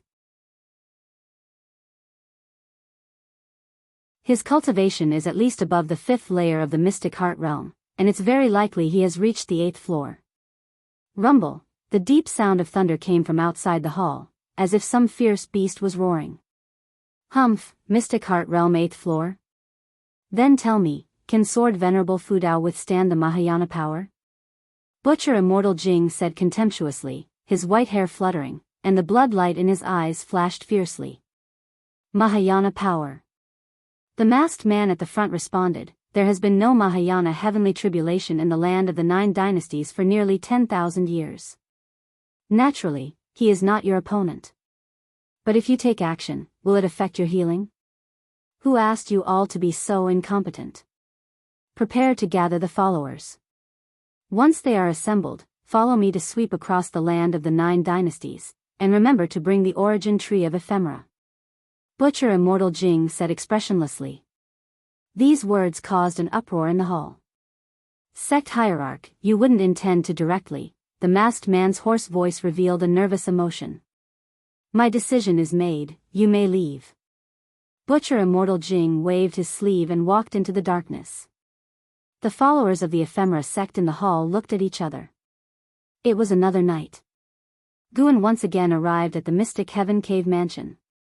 It had already been half a month since his last visit.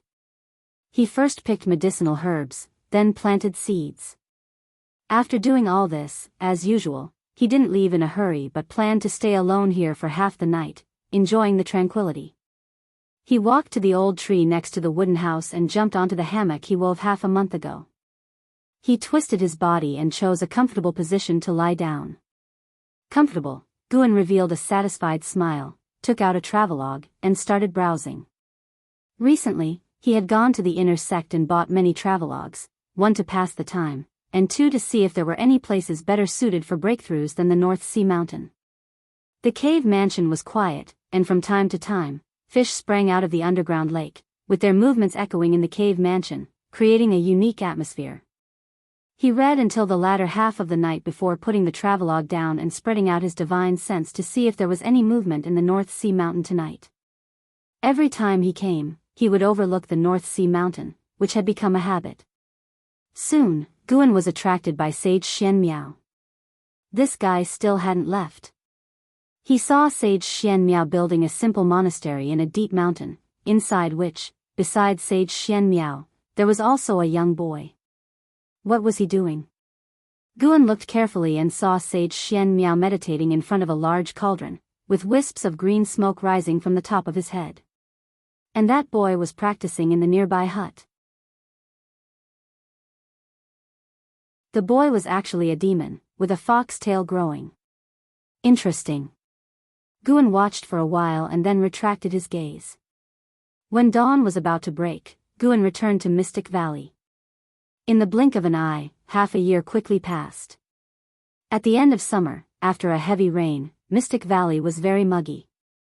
On this morning, Leah came to visit Guan, once again entering through the window.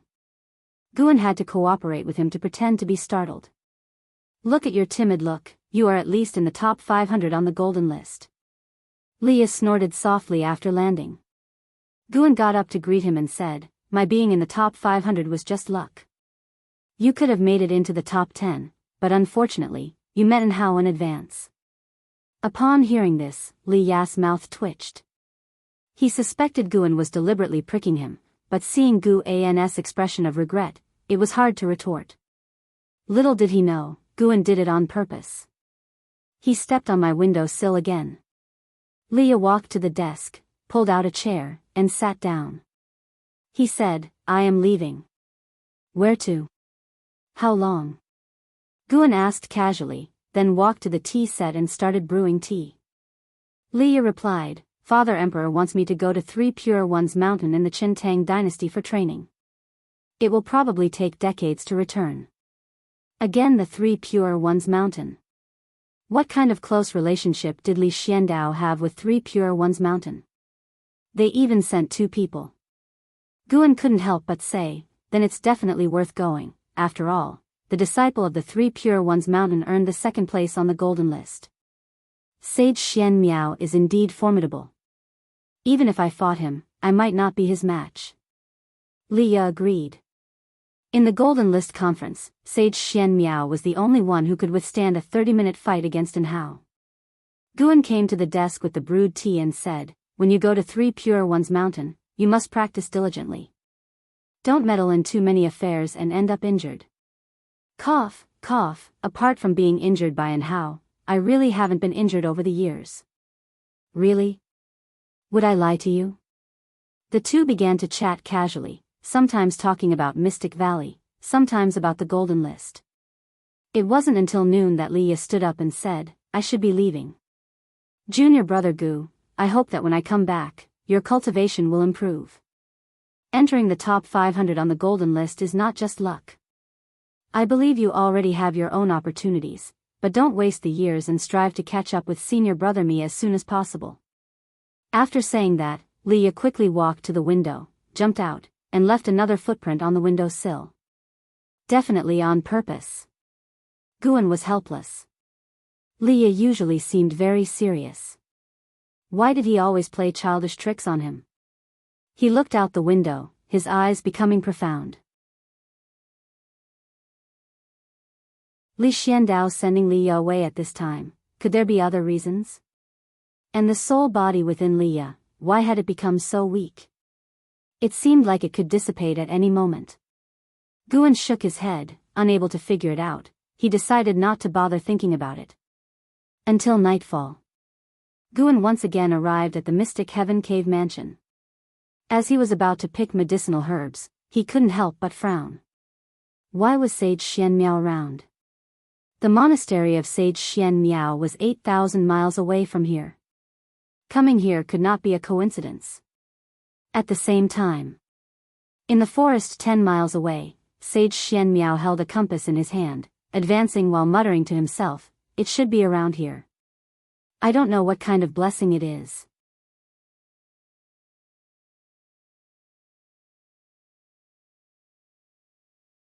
Chapter 132 Mountain God, Ill-Fated Relationship. Guan heard Sage Xian Miao's muttering, which left him silent. Did he come seeking fortune and find my home? His gaze fell on the compass in Sage Xian Miao's hand, curious about what kind of treasure could locate fortune, far surpassing his white spirit rat. Since the appearance of the mystic pure tree, the white spirit rat had been napping all day, no longer venturing out to search for treasures, essentially becoming useless. The forest in the deep night was eerie and quiet, with a faint mist swirling among the woods. Although Sage Xian Miao could see the shadows of ghosts drifting by, he remained unmoved. Whoosh! A gust of wind blew from the front, causing Sage Xian Miao's robes to flutter, making him squint. The land of the mountain god, mortals are forbidden to enter. A mysterious and ethereal voice emerged, causing Sage Xian Miao to halt his steps. He looked around, unable to detect the speaker's presence, not even with his divine sense.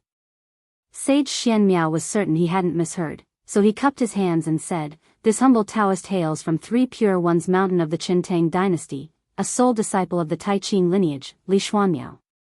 Li Xuanmiao, Li Xiandao. Guan wouldn't believe they were unrelated even if beaten to death. The name, Three Pure Ones, also made Guan think of the Three Pure Ones in Wuxia's Taoist myths from his previous life, wondering if there was any connection. It should be unrelated, otherwise, writing, investiture of the gods, would have already caused trouble. Perhaps the Tao of the three pure ones illuminates myriad heavens, showing signs of three pure ones in both this world and the Wuxia world? Gu An's thoughts raced, not answering immediately.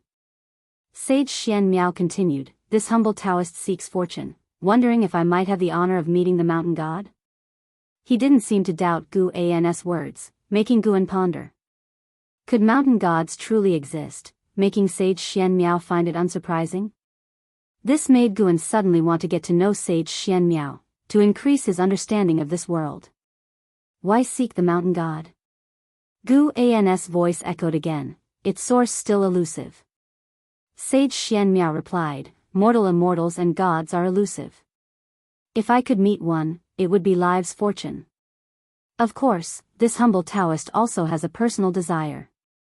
Meeting the mountain god pleased him greatly, more meaningful than finding a treasure. With his cultivation at the divinity transformation stage, he scanned all directions, unable to find the other party, indicating their cultivation level was vastly superior, whether or not they were a mountain god. The fact that the other party didn't attack him directly suggested they weren't a great evildoer. Whether a mountain god or not, they were worth befriending. Whoosh! A gust of wind blew in his face, stirring up fallen leaves, forcing Sage Xian Miao to raise his hand to shield himself. When the wind passed, Sage Xian Miao looked ahead, his pupils suddenly narrowing, face full of astonishment. Following his gaze, there stood a small white-clad figure on a large tree in front. That's right. A small figure. Only 3 inches high, easily held with one hand. This figure wore white clothes and a theatrical mask, looking extremely mysterious. This white-clad figure was Guan, who used the Great and Minor Rui divine power to shrink himself. Great and Minor Rui was a divine power awakened through the primordial Rui skill. His energy-concealing skill evolved from the energy-nurturing skill. Sage Xian Miao immediately knelt on one knee, raising his hand in salute, saying, Li Xuan Miao pays respects to the mountain god. He could feel this wasn't an illusion. It was his first time seeing such a small person, making him instantly believe the other was a mountain god. After all, he had never seen either spell or divine power that could shrink a person, only spells that drew people into small spaces. Guan leaped on the branches, reaching the branch's end to overlook Sage Xian Miao, asking, what is the treasure in your hand? He cast a lifespan detection. Sage Xian Miao, Divinity Transformation Stage 5th Level 198/900/4500, 4,500 years as his maximum lifespan? A bit inconsistent with his performance. The legacy of 3 Pure Ones Mountain seems strong. Sage Xian Miao hurriedly replied, this is a treasured family heirloom of my 3 Pure Ones Mountain passed down through generations. As long as I carry it, once my chi fortune connects with the treasure, it will guide me to my destined fortune, accelerating my growth process. As he said this, he smiled. Destiny led him to meet the mountain god. Guan wondered if Mystic Heaven Cave Mansion rightfully belonged to Sage Xian Miao. Very likely so. If not for his golden finger akin to a system, he wouldn't have come to the North Sea Mountains to undergo tribulation, nor would he have cracked open Mystic Heaven Cave Mansion. Thus, it wouldn't naturally belong to him. Thinking this way, it seemed Guan had taken Sage Xian Miao's opportunity. Sage Xian Miao continued, Senior Mountain God, I just accepted a disciple, but he is poisoned. I can't cure him. Could you take a look? He was initially seeking fortune but hadn't expected to encounter a mountain god. Since gods existed, they should help alleviate his worries. Guan remained silent, left hand touching his chin, right hand holding his left elbow, swaying contemplatively as he looked at Sage Xian Miao. Sage Xian Miao understood, his right hand flipping to reveal a lingji in his palm, which he offered with both hands, saying, this is a 6th grade earth spirit lingji, hoping the mountain god likes it. Guan lifted a hand to capture the lingji in his grasp. This earth spirit lingji was larger than his entire body, making him look quite comical as he held it. Sage Xian Miao didn't find it amusing, rather, he found it endearing. The behavior and thoughts of immortals and gods shouldn't be speculated or defined by mortals. Bring your disciple here at this time tomorrow night, Guan said. Sage Xian Miao immediately expressed his gratitude. When he raised his hand again, Guan had already vanished. He smiled, getting up to leave without pressing forward, which made Guan feel satisfied. At the very least, Sage Xian Miao didn't seem like a deeply scheming or overly calculative person. When Guan had previously inspected Sage Xian Miao, he had seen his demonic disciple and identified the type of poison in him. Fortunately, he could cure it. Once Sage Xian Miao was far away, Guan returned to the 8 scenic caves to begin alchemy. He took out the ephemeral flower he had kept for a long time, placed it into the pill furnace, and then conjured Taicang true fire to ignite the dry firewood under the furnace. Suddenly, a thought struck him. Could the alchemy technique of Mystic Valley also be derived from 3 Pure Ones Mountain, capable of producing Taicang true fire? Quite possible. The next night, Sage Xian Miao brought his disciple to the same misty forest. The fox demon boy was very nervous, clinging to Sage Xian Miao, eyes constantly scanning the surroundings, fearing evil spirits would appear. Sage Xian Miao raised his robe hem and knelt, making the fox demon boy kneel as well. After kneeling for a while, a gust of wind blew. A thumb-sized pill rolled to Sage Xian Miao's knees. He couldn't help but pick it up. Let your disciple take it. Gu An's voice floated by, and Sage Xian Miao, without hesitation, had the fox demon boy swallow it. The pill melted instantly in the mouth. Sage Xian Miao held the fox demon boy's wrist to carefully sense, soon showing a delighted expression.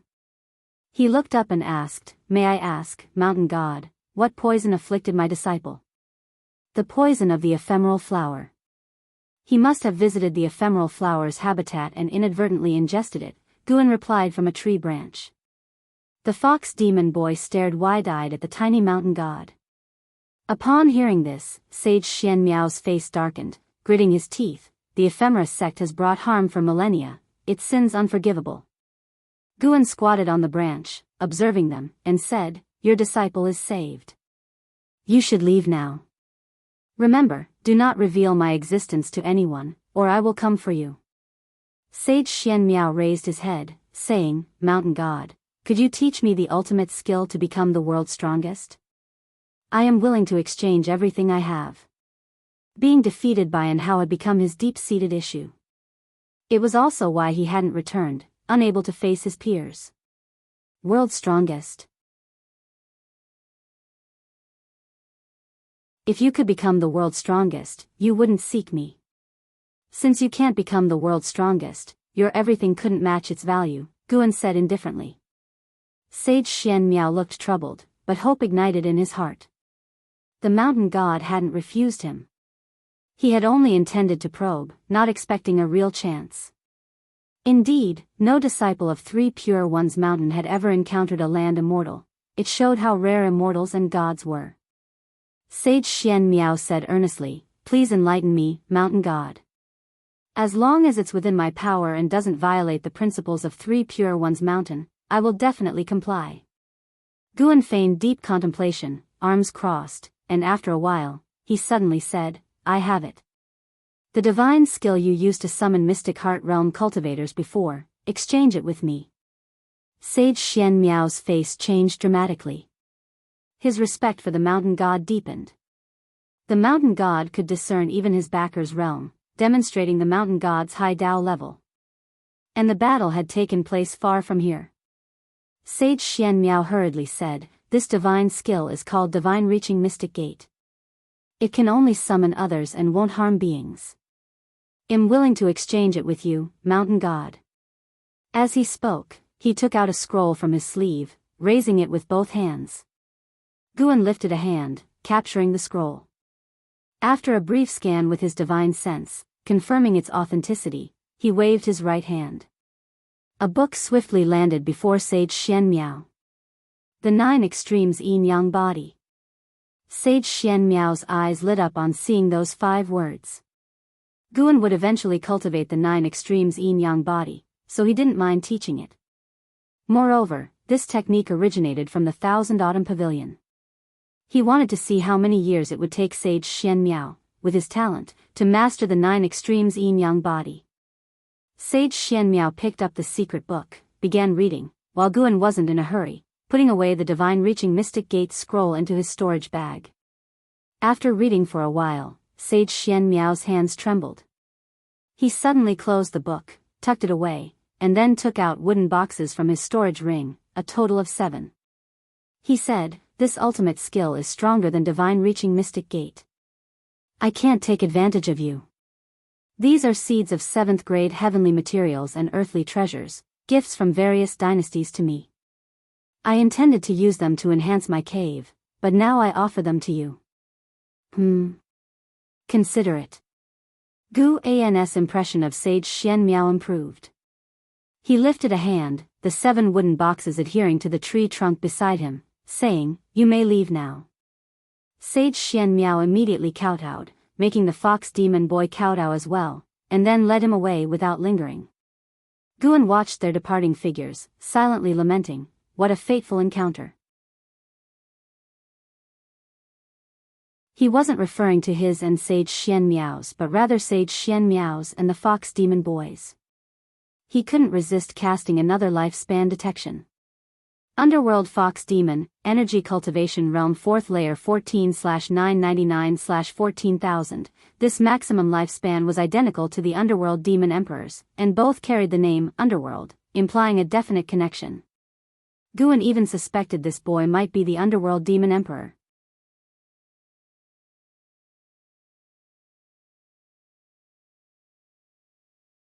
Chapter 133, Becoming the Sect Leader of the Supreme Sect. The weather was cool and refreshing, and the early autumn breeze uplifted one's mood. The Third Medicine Valley. Guan was picking medicinal herbs, while Lu Lingjun followed closely, holding a bamboo basket to receive the herbs he had bundled. "I see that you don't usually do anything significant. Why do you need my protection?" Lu Lingjun asked plaintively. An inner sect elder protecting an outer disciple? If word got out, it would bring shame to the inner sect elders of the Supreme Sect. "I usually don't trouble you much either. You enjoy the benefits of an inner sect elder and can cultivate under the mystic pure tree. Many elders envy you," Guan said carelessly, unable to suppress a smile at the corner of his mouth. Currently, they were harvesting 6th grade medicinal herbs, each of which could bring 60 to 100 years of lifespan. It's indeed satisfying to plant and harvest herbs. Killing a cultivator in the unification realm would most likely only yield a similar lifespan but would involve grudges. Hearing Gu An's words, Lu Lingjun found them reasonable, but she still felt that her task was beneath her status, showing that LV Badian did not respect her. Lu Lingjun had already set a new goal in her heart. That was to become the Supreme Sect leader. Since LV Badian had bound her and Guan together, she had to establish a better relationship with Guan. Guan had many advantages, and the high-rank medicinal herbs from this valley were enough to give him considerable influence. In the future, she would protect Guan, then use his herbs to attract people, establishing a power group centered around them both, and gradually work towards her goal. Thinking of this, Lu Lingjun suddenly smiled like a blooming flower. Guan happened to catch this scene, and goosebumps immediately rose all over his body. "What kind of expression is that? Are you scheming against me?" Guan asked warily. Lu Lingjun, with a gleeful expression, said, "How could I be scheming against you? You are my valley master. Without you bridging connections, could I have today's treatment? Cough cough, now I don't even limit your cultivation time under the tree. The current benefits are much better, aren't they? After all, there are few 7th grade treasure trees in the Supreme Sect." Guan gave a fake cough and continued picking herbs after speaking. Yes, you're right. Anyway, I owe you a favor, and I'll return it in the future." "That's more like it." Lu Lingjun didn't disturb Gu An's work anymore. After the time of 1 incense stick, 30 minutes, the two returned. Along the way, Lu Lingjun asked, "Valley Master, do you want to improve your cultivation level? You can make it to the golden list, which shows that your aptitude is not bad, it's just that you don't usually like to cultivate."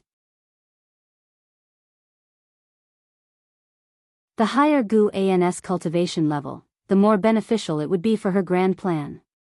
Even if it's not bad, I am definitely not a genius. I made it to the list relying on magic artifacts. Don't try to persuade me.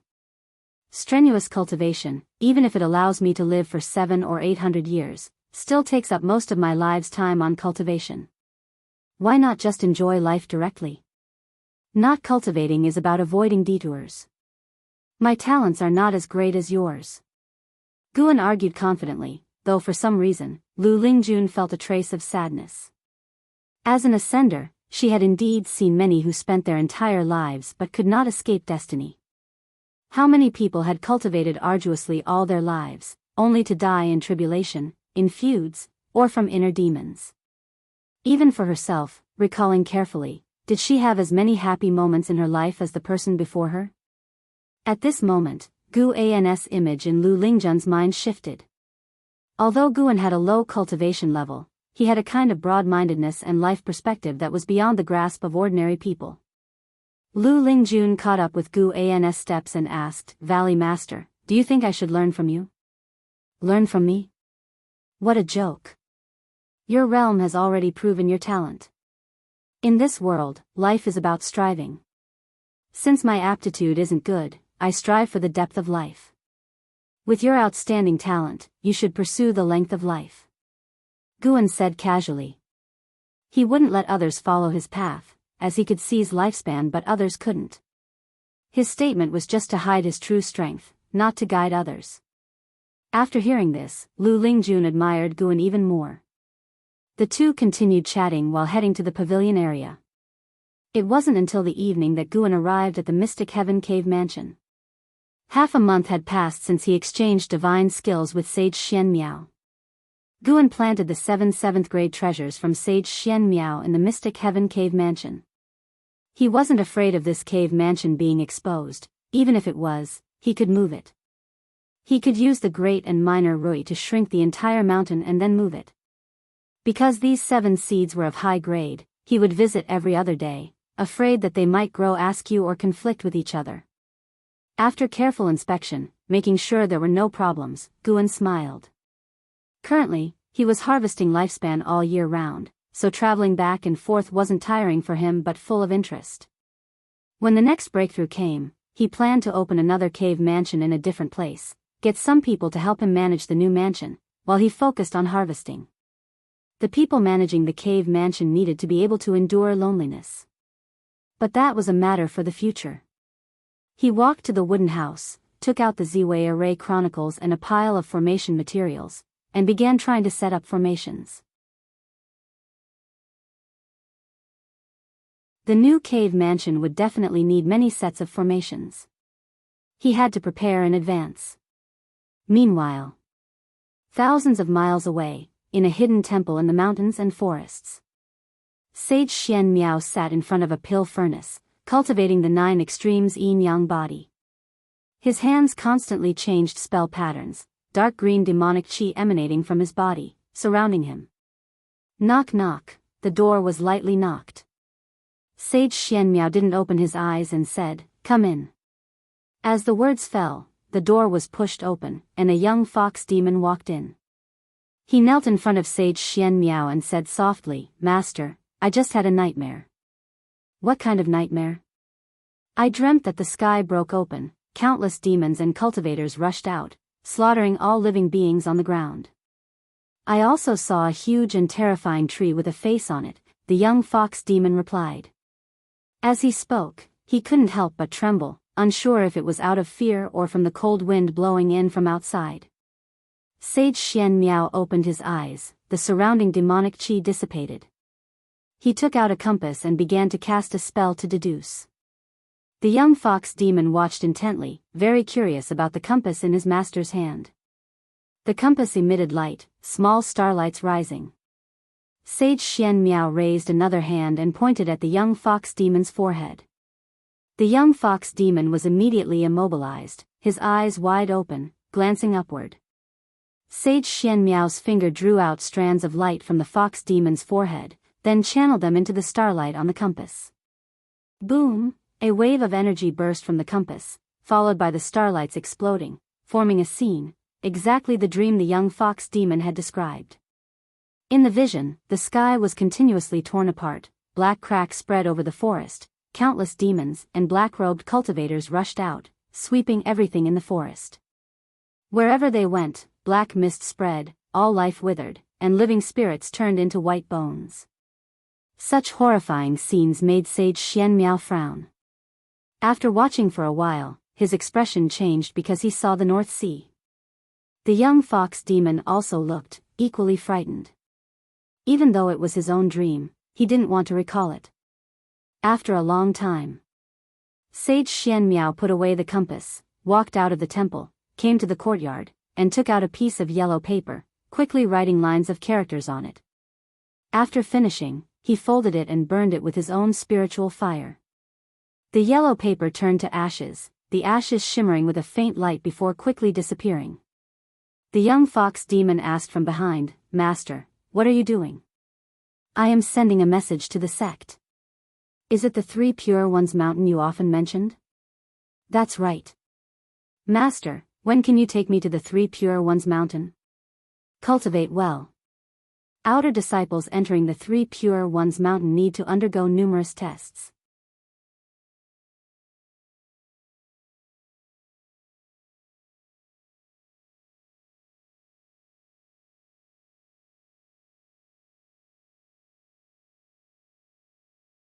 Chapter 134, 9 Nether Domain, Chaos in the World. After returning to the Mystic Heaven Cave Mansion, Guan lost interest in practicing formations. He began watching the scene, with his divine sense following Sage Xianmiao. When Sage Xianmiao returned to the Daoist temple, he indeed clashed with the underworld fox demon. The night sky timely poured down with heavy rain, causing the world to become noisy. In the rainy night, Sage Xianmiao held a treasure sword, questioning the underworld fox demon about its origins. The underworld fox demon was terrified and said he had been injured previously, forgetting his origins, and would have died under the claws of a demon if not for his master's rescue. Under the rainy night, the master and disciple had an intense conflict. After arguing for a while, Sage Xianmiao, muttering about breaking the tribulation, acted as if possessed and raised his sword to cut down the underworld fox demon. The underworld fox demon, frightened, fled in panic, pleading for mercy, but it did not awaken any pity in Sage Xianmiao. From Sage Xianmiao, Guan sensed a trace of demonic qi. He could not tell if this guy was inherently demonic or if it was the result of practicing the 9 extremes yin-yang body.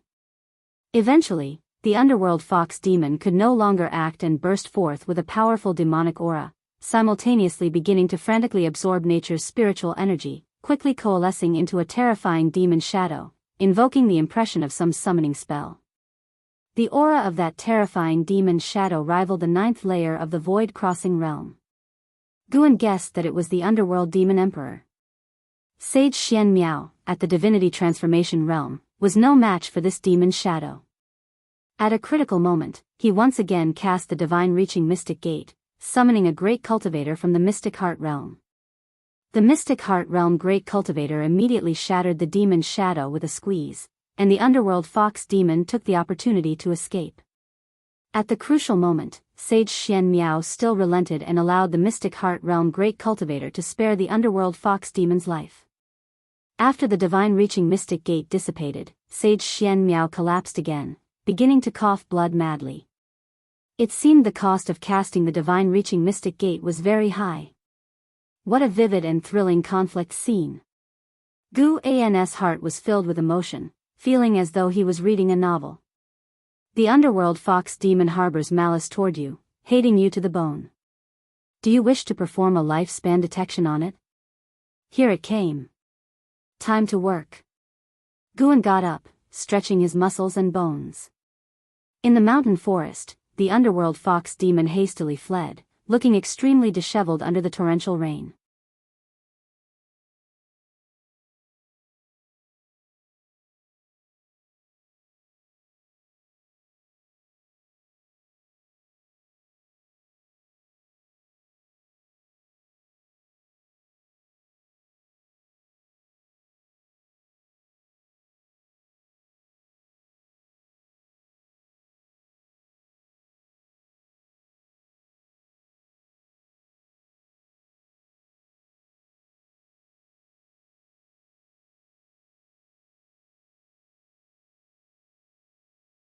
The demon mist in the sky dispersed, revealing the bright moon.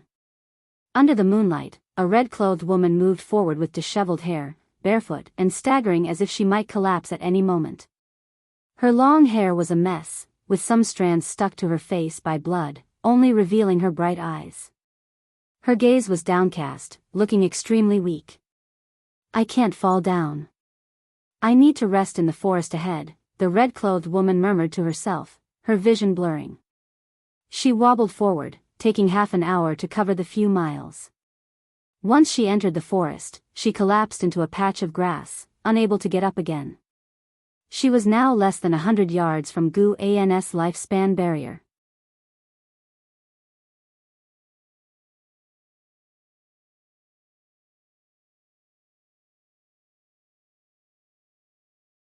Now he could see things invisible to certain living beings.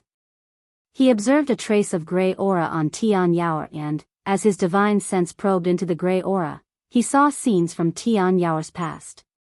Was this the legendary karma? Guan began to glimpse into Tianyao's past, so he did not immediately dispel the lifespan barrier. After the breakthrough, the consumption of the lifespan barrier significantly slowed down, and leaving it active a bit longer wouldn't cause much loss. After dressing, Guan dispelled the lifespan barrier and walked towards Tianyao. His insight into karma wasn't very strong, only allowing him to explore the karma of the past decade for Tianyao, unable to deduce the future. Glimpsing the karma of the past decade was already quite impressive. In just a few breaths, the past decade of Tianyao's life unfolded before his eyes. Guan approached Tianyao, bent down to embrace the unconscious Tianyao, and then walked out of the forest. The moonlight bathed them, stretching their shadows far behind. Tianyao had a nightmare, dreaming that she was surrounded by a group of demons who wanted to tear her apart and boil her into soup to offer to the demon mother. She jolted awake, sitting up from the ground, gasping for air. Instinctively glancing around, she found herself in a cave. Her eyes were drawn to the fire, where a figure sat meditating beside it, causing her to shrink back and press against the wall in fear. "You," Tianyao stammered, unsure of what to say, still shaken. Looking closely, she saw the person was dressed in black, wearing a mask, exuding an air of mystery. It was Guan. At that moment, Guan was deeply immersed in the overwhelming power of the Nirvana realm. His divine sense covered vast lands, even allowing him to see the entirety of the 9 dynasties' territories from Heavenly Phoenix Mountain, a sensation he found utterly fascinating. Was this the realm of immortal path? Guan felt like a true immortal of the mortal world, omnipotent. Tianyao's gaze shifted to a bottle of elixirs on the ground. After a moment of hesitation, she stepped forward carefully, picked up the bottle, and opened it. The fragrance of the elixirs made her eyes light up, and she immediately poured the elixirs into her mouth. After swallowing the elixirs, she felt her energy recover significantly, an indescribable sensation washing over her. She felt refreshed and invigorated. Noticing that the wounds on her body had already scabbed over, she shrank back again, curling up against the cave wall, covering her mud-caked feet with the hem of her dress. After calming down, she realized it was the black-clad individual who saved her. She curiously studied Guan, finding his aura unfamiliar. Since breaking out of her shell, she had not encountered any cultivators of the human race. She had been raised by the demon mother since childhood, and the red dress she wore was also passed down from the demon mother. After a while,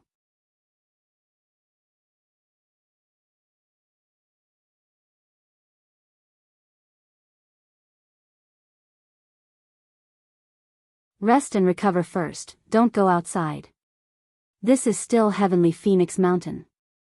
If you get bored, you can read these books. Guan produced books like Investiture of the Gods and Supreme Immortal Venerable from his sleeve and placed them on the ground.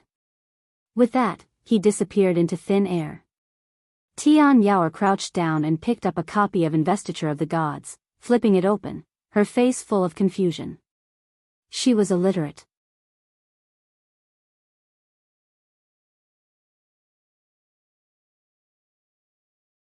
Chapter 137. Is there an immortal in this world? The third Medicine Valley, where the autumn wind swayed gently. Guan walked out of the transmission array platform and headed towards a distant garden area. Although he had just broken through, he hadn't forgotten the ripening times of the flowers and plants in each garden. Before he had taken a few steps, Lu Lingjun quickly approached him and said, "Valley Master, let me accompany you in harvesting." Guan nodded, having no objections. After walking several miles forward, Guan began to bend down to pick, while Lu Lingjun took out a bamboo basket, ready to receive. "Valley Master, with the world in chaos, should I go out and make a name for myself?" Lu Lingjun suddenly asked. So it was about this, no wonder she was suddenly attentive. Guan casually replied, "Then go to the sect leader and see how he arranges it for you. If he wanted to summon me, he would have already sent a message to me. If that's the case, then stay in the Medicine Valley. Who knows, one day the demon cultivators of the ephemera sect might infiltrate the valley, and it will still be up to you to protect it. But, Lingjun, you're a great cultivator, yet your Daoist heart is so restless? Isn't protecting the medicinal herbs also a merit? Is this merit any less than killing enemies?" Guan said seriously, but his hands did not stop moving. Having just spent more than 400,000 years of his lifespan, he needed to replenish it. Lu Lingjun was helpless. She wanted to go out and eliminate demons also for the sect leader's grand plan. However, she couldn't tell Guan that she wanted to become the sect leader yet, as Guan had a closer relationship with LV Badian.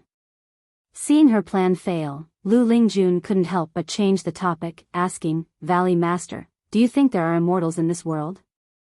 If the world is so vast, why can't mortal spirits see them if they exist? Of course there are, otherwise, why would there be us cultivators? We are just on the path of pursuit." Guan answered. "Of course there are. I am one. I just can't tell you." Guan felt secretly proud, and at the same time, he thought of a possibility. Could it be that immortals are hiding in the mortal world, and previously his divine sense couldn't detect them? Or perhaps, the immortals are on the other side of the ocean, separated from mortals? Even upon becoming immortals, they still have to strive for higher realms. Nirvana is just the first step on the immortal path. One has to cross 8 tribulations to reach the pinnacle of the immortal path. What lies beyond the immortal path? For a while, Guan was lost in infinite reverie. Although his mind was fluttering, it did not affect his picking of herbs. In the place where I was born, there were no immortals. Cultivators, upon reaching a high realm, could only pursue shattering the void.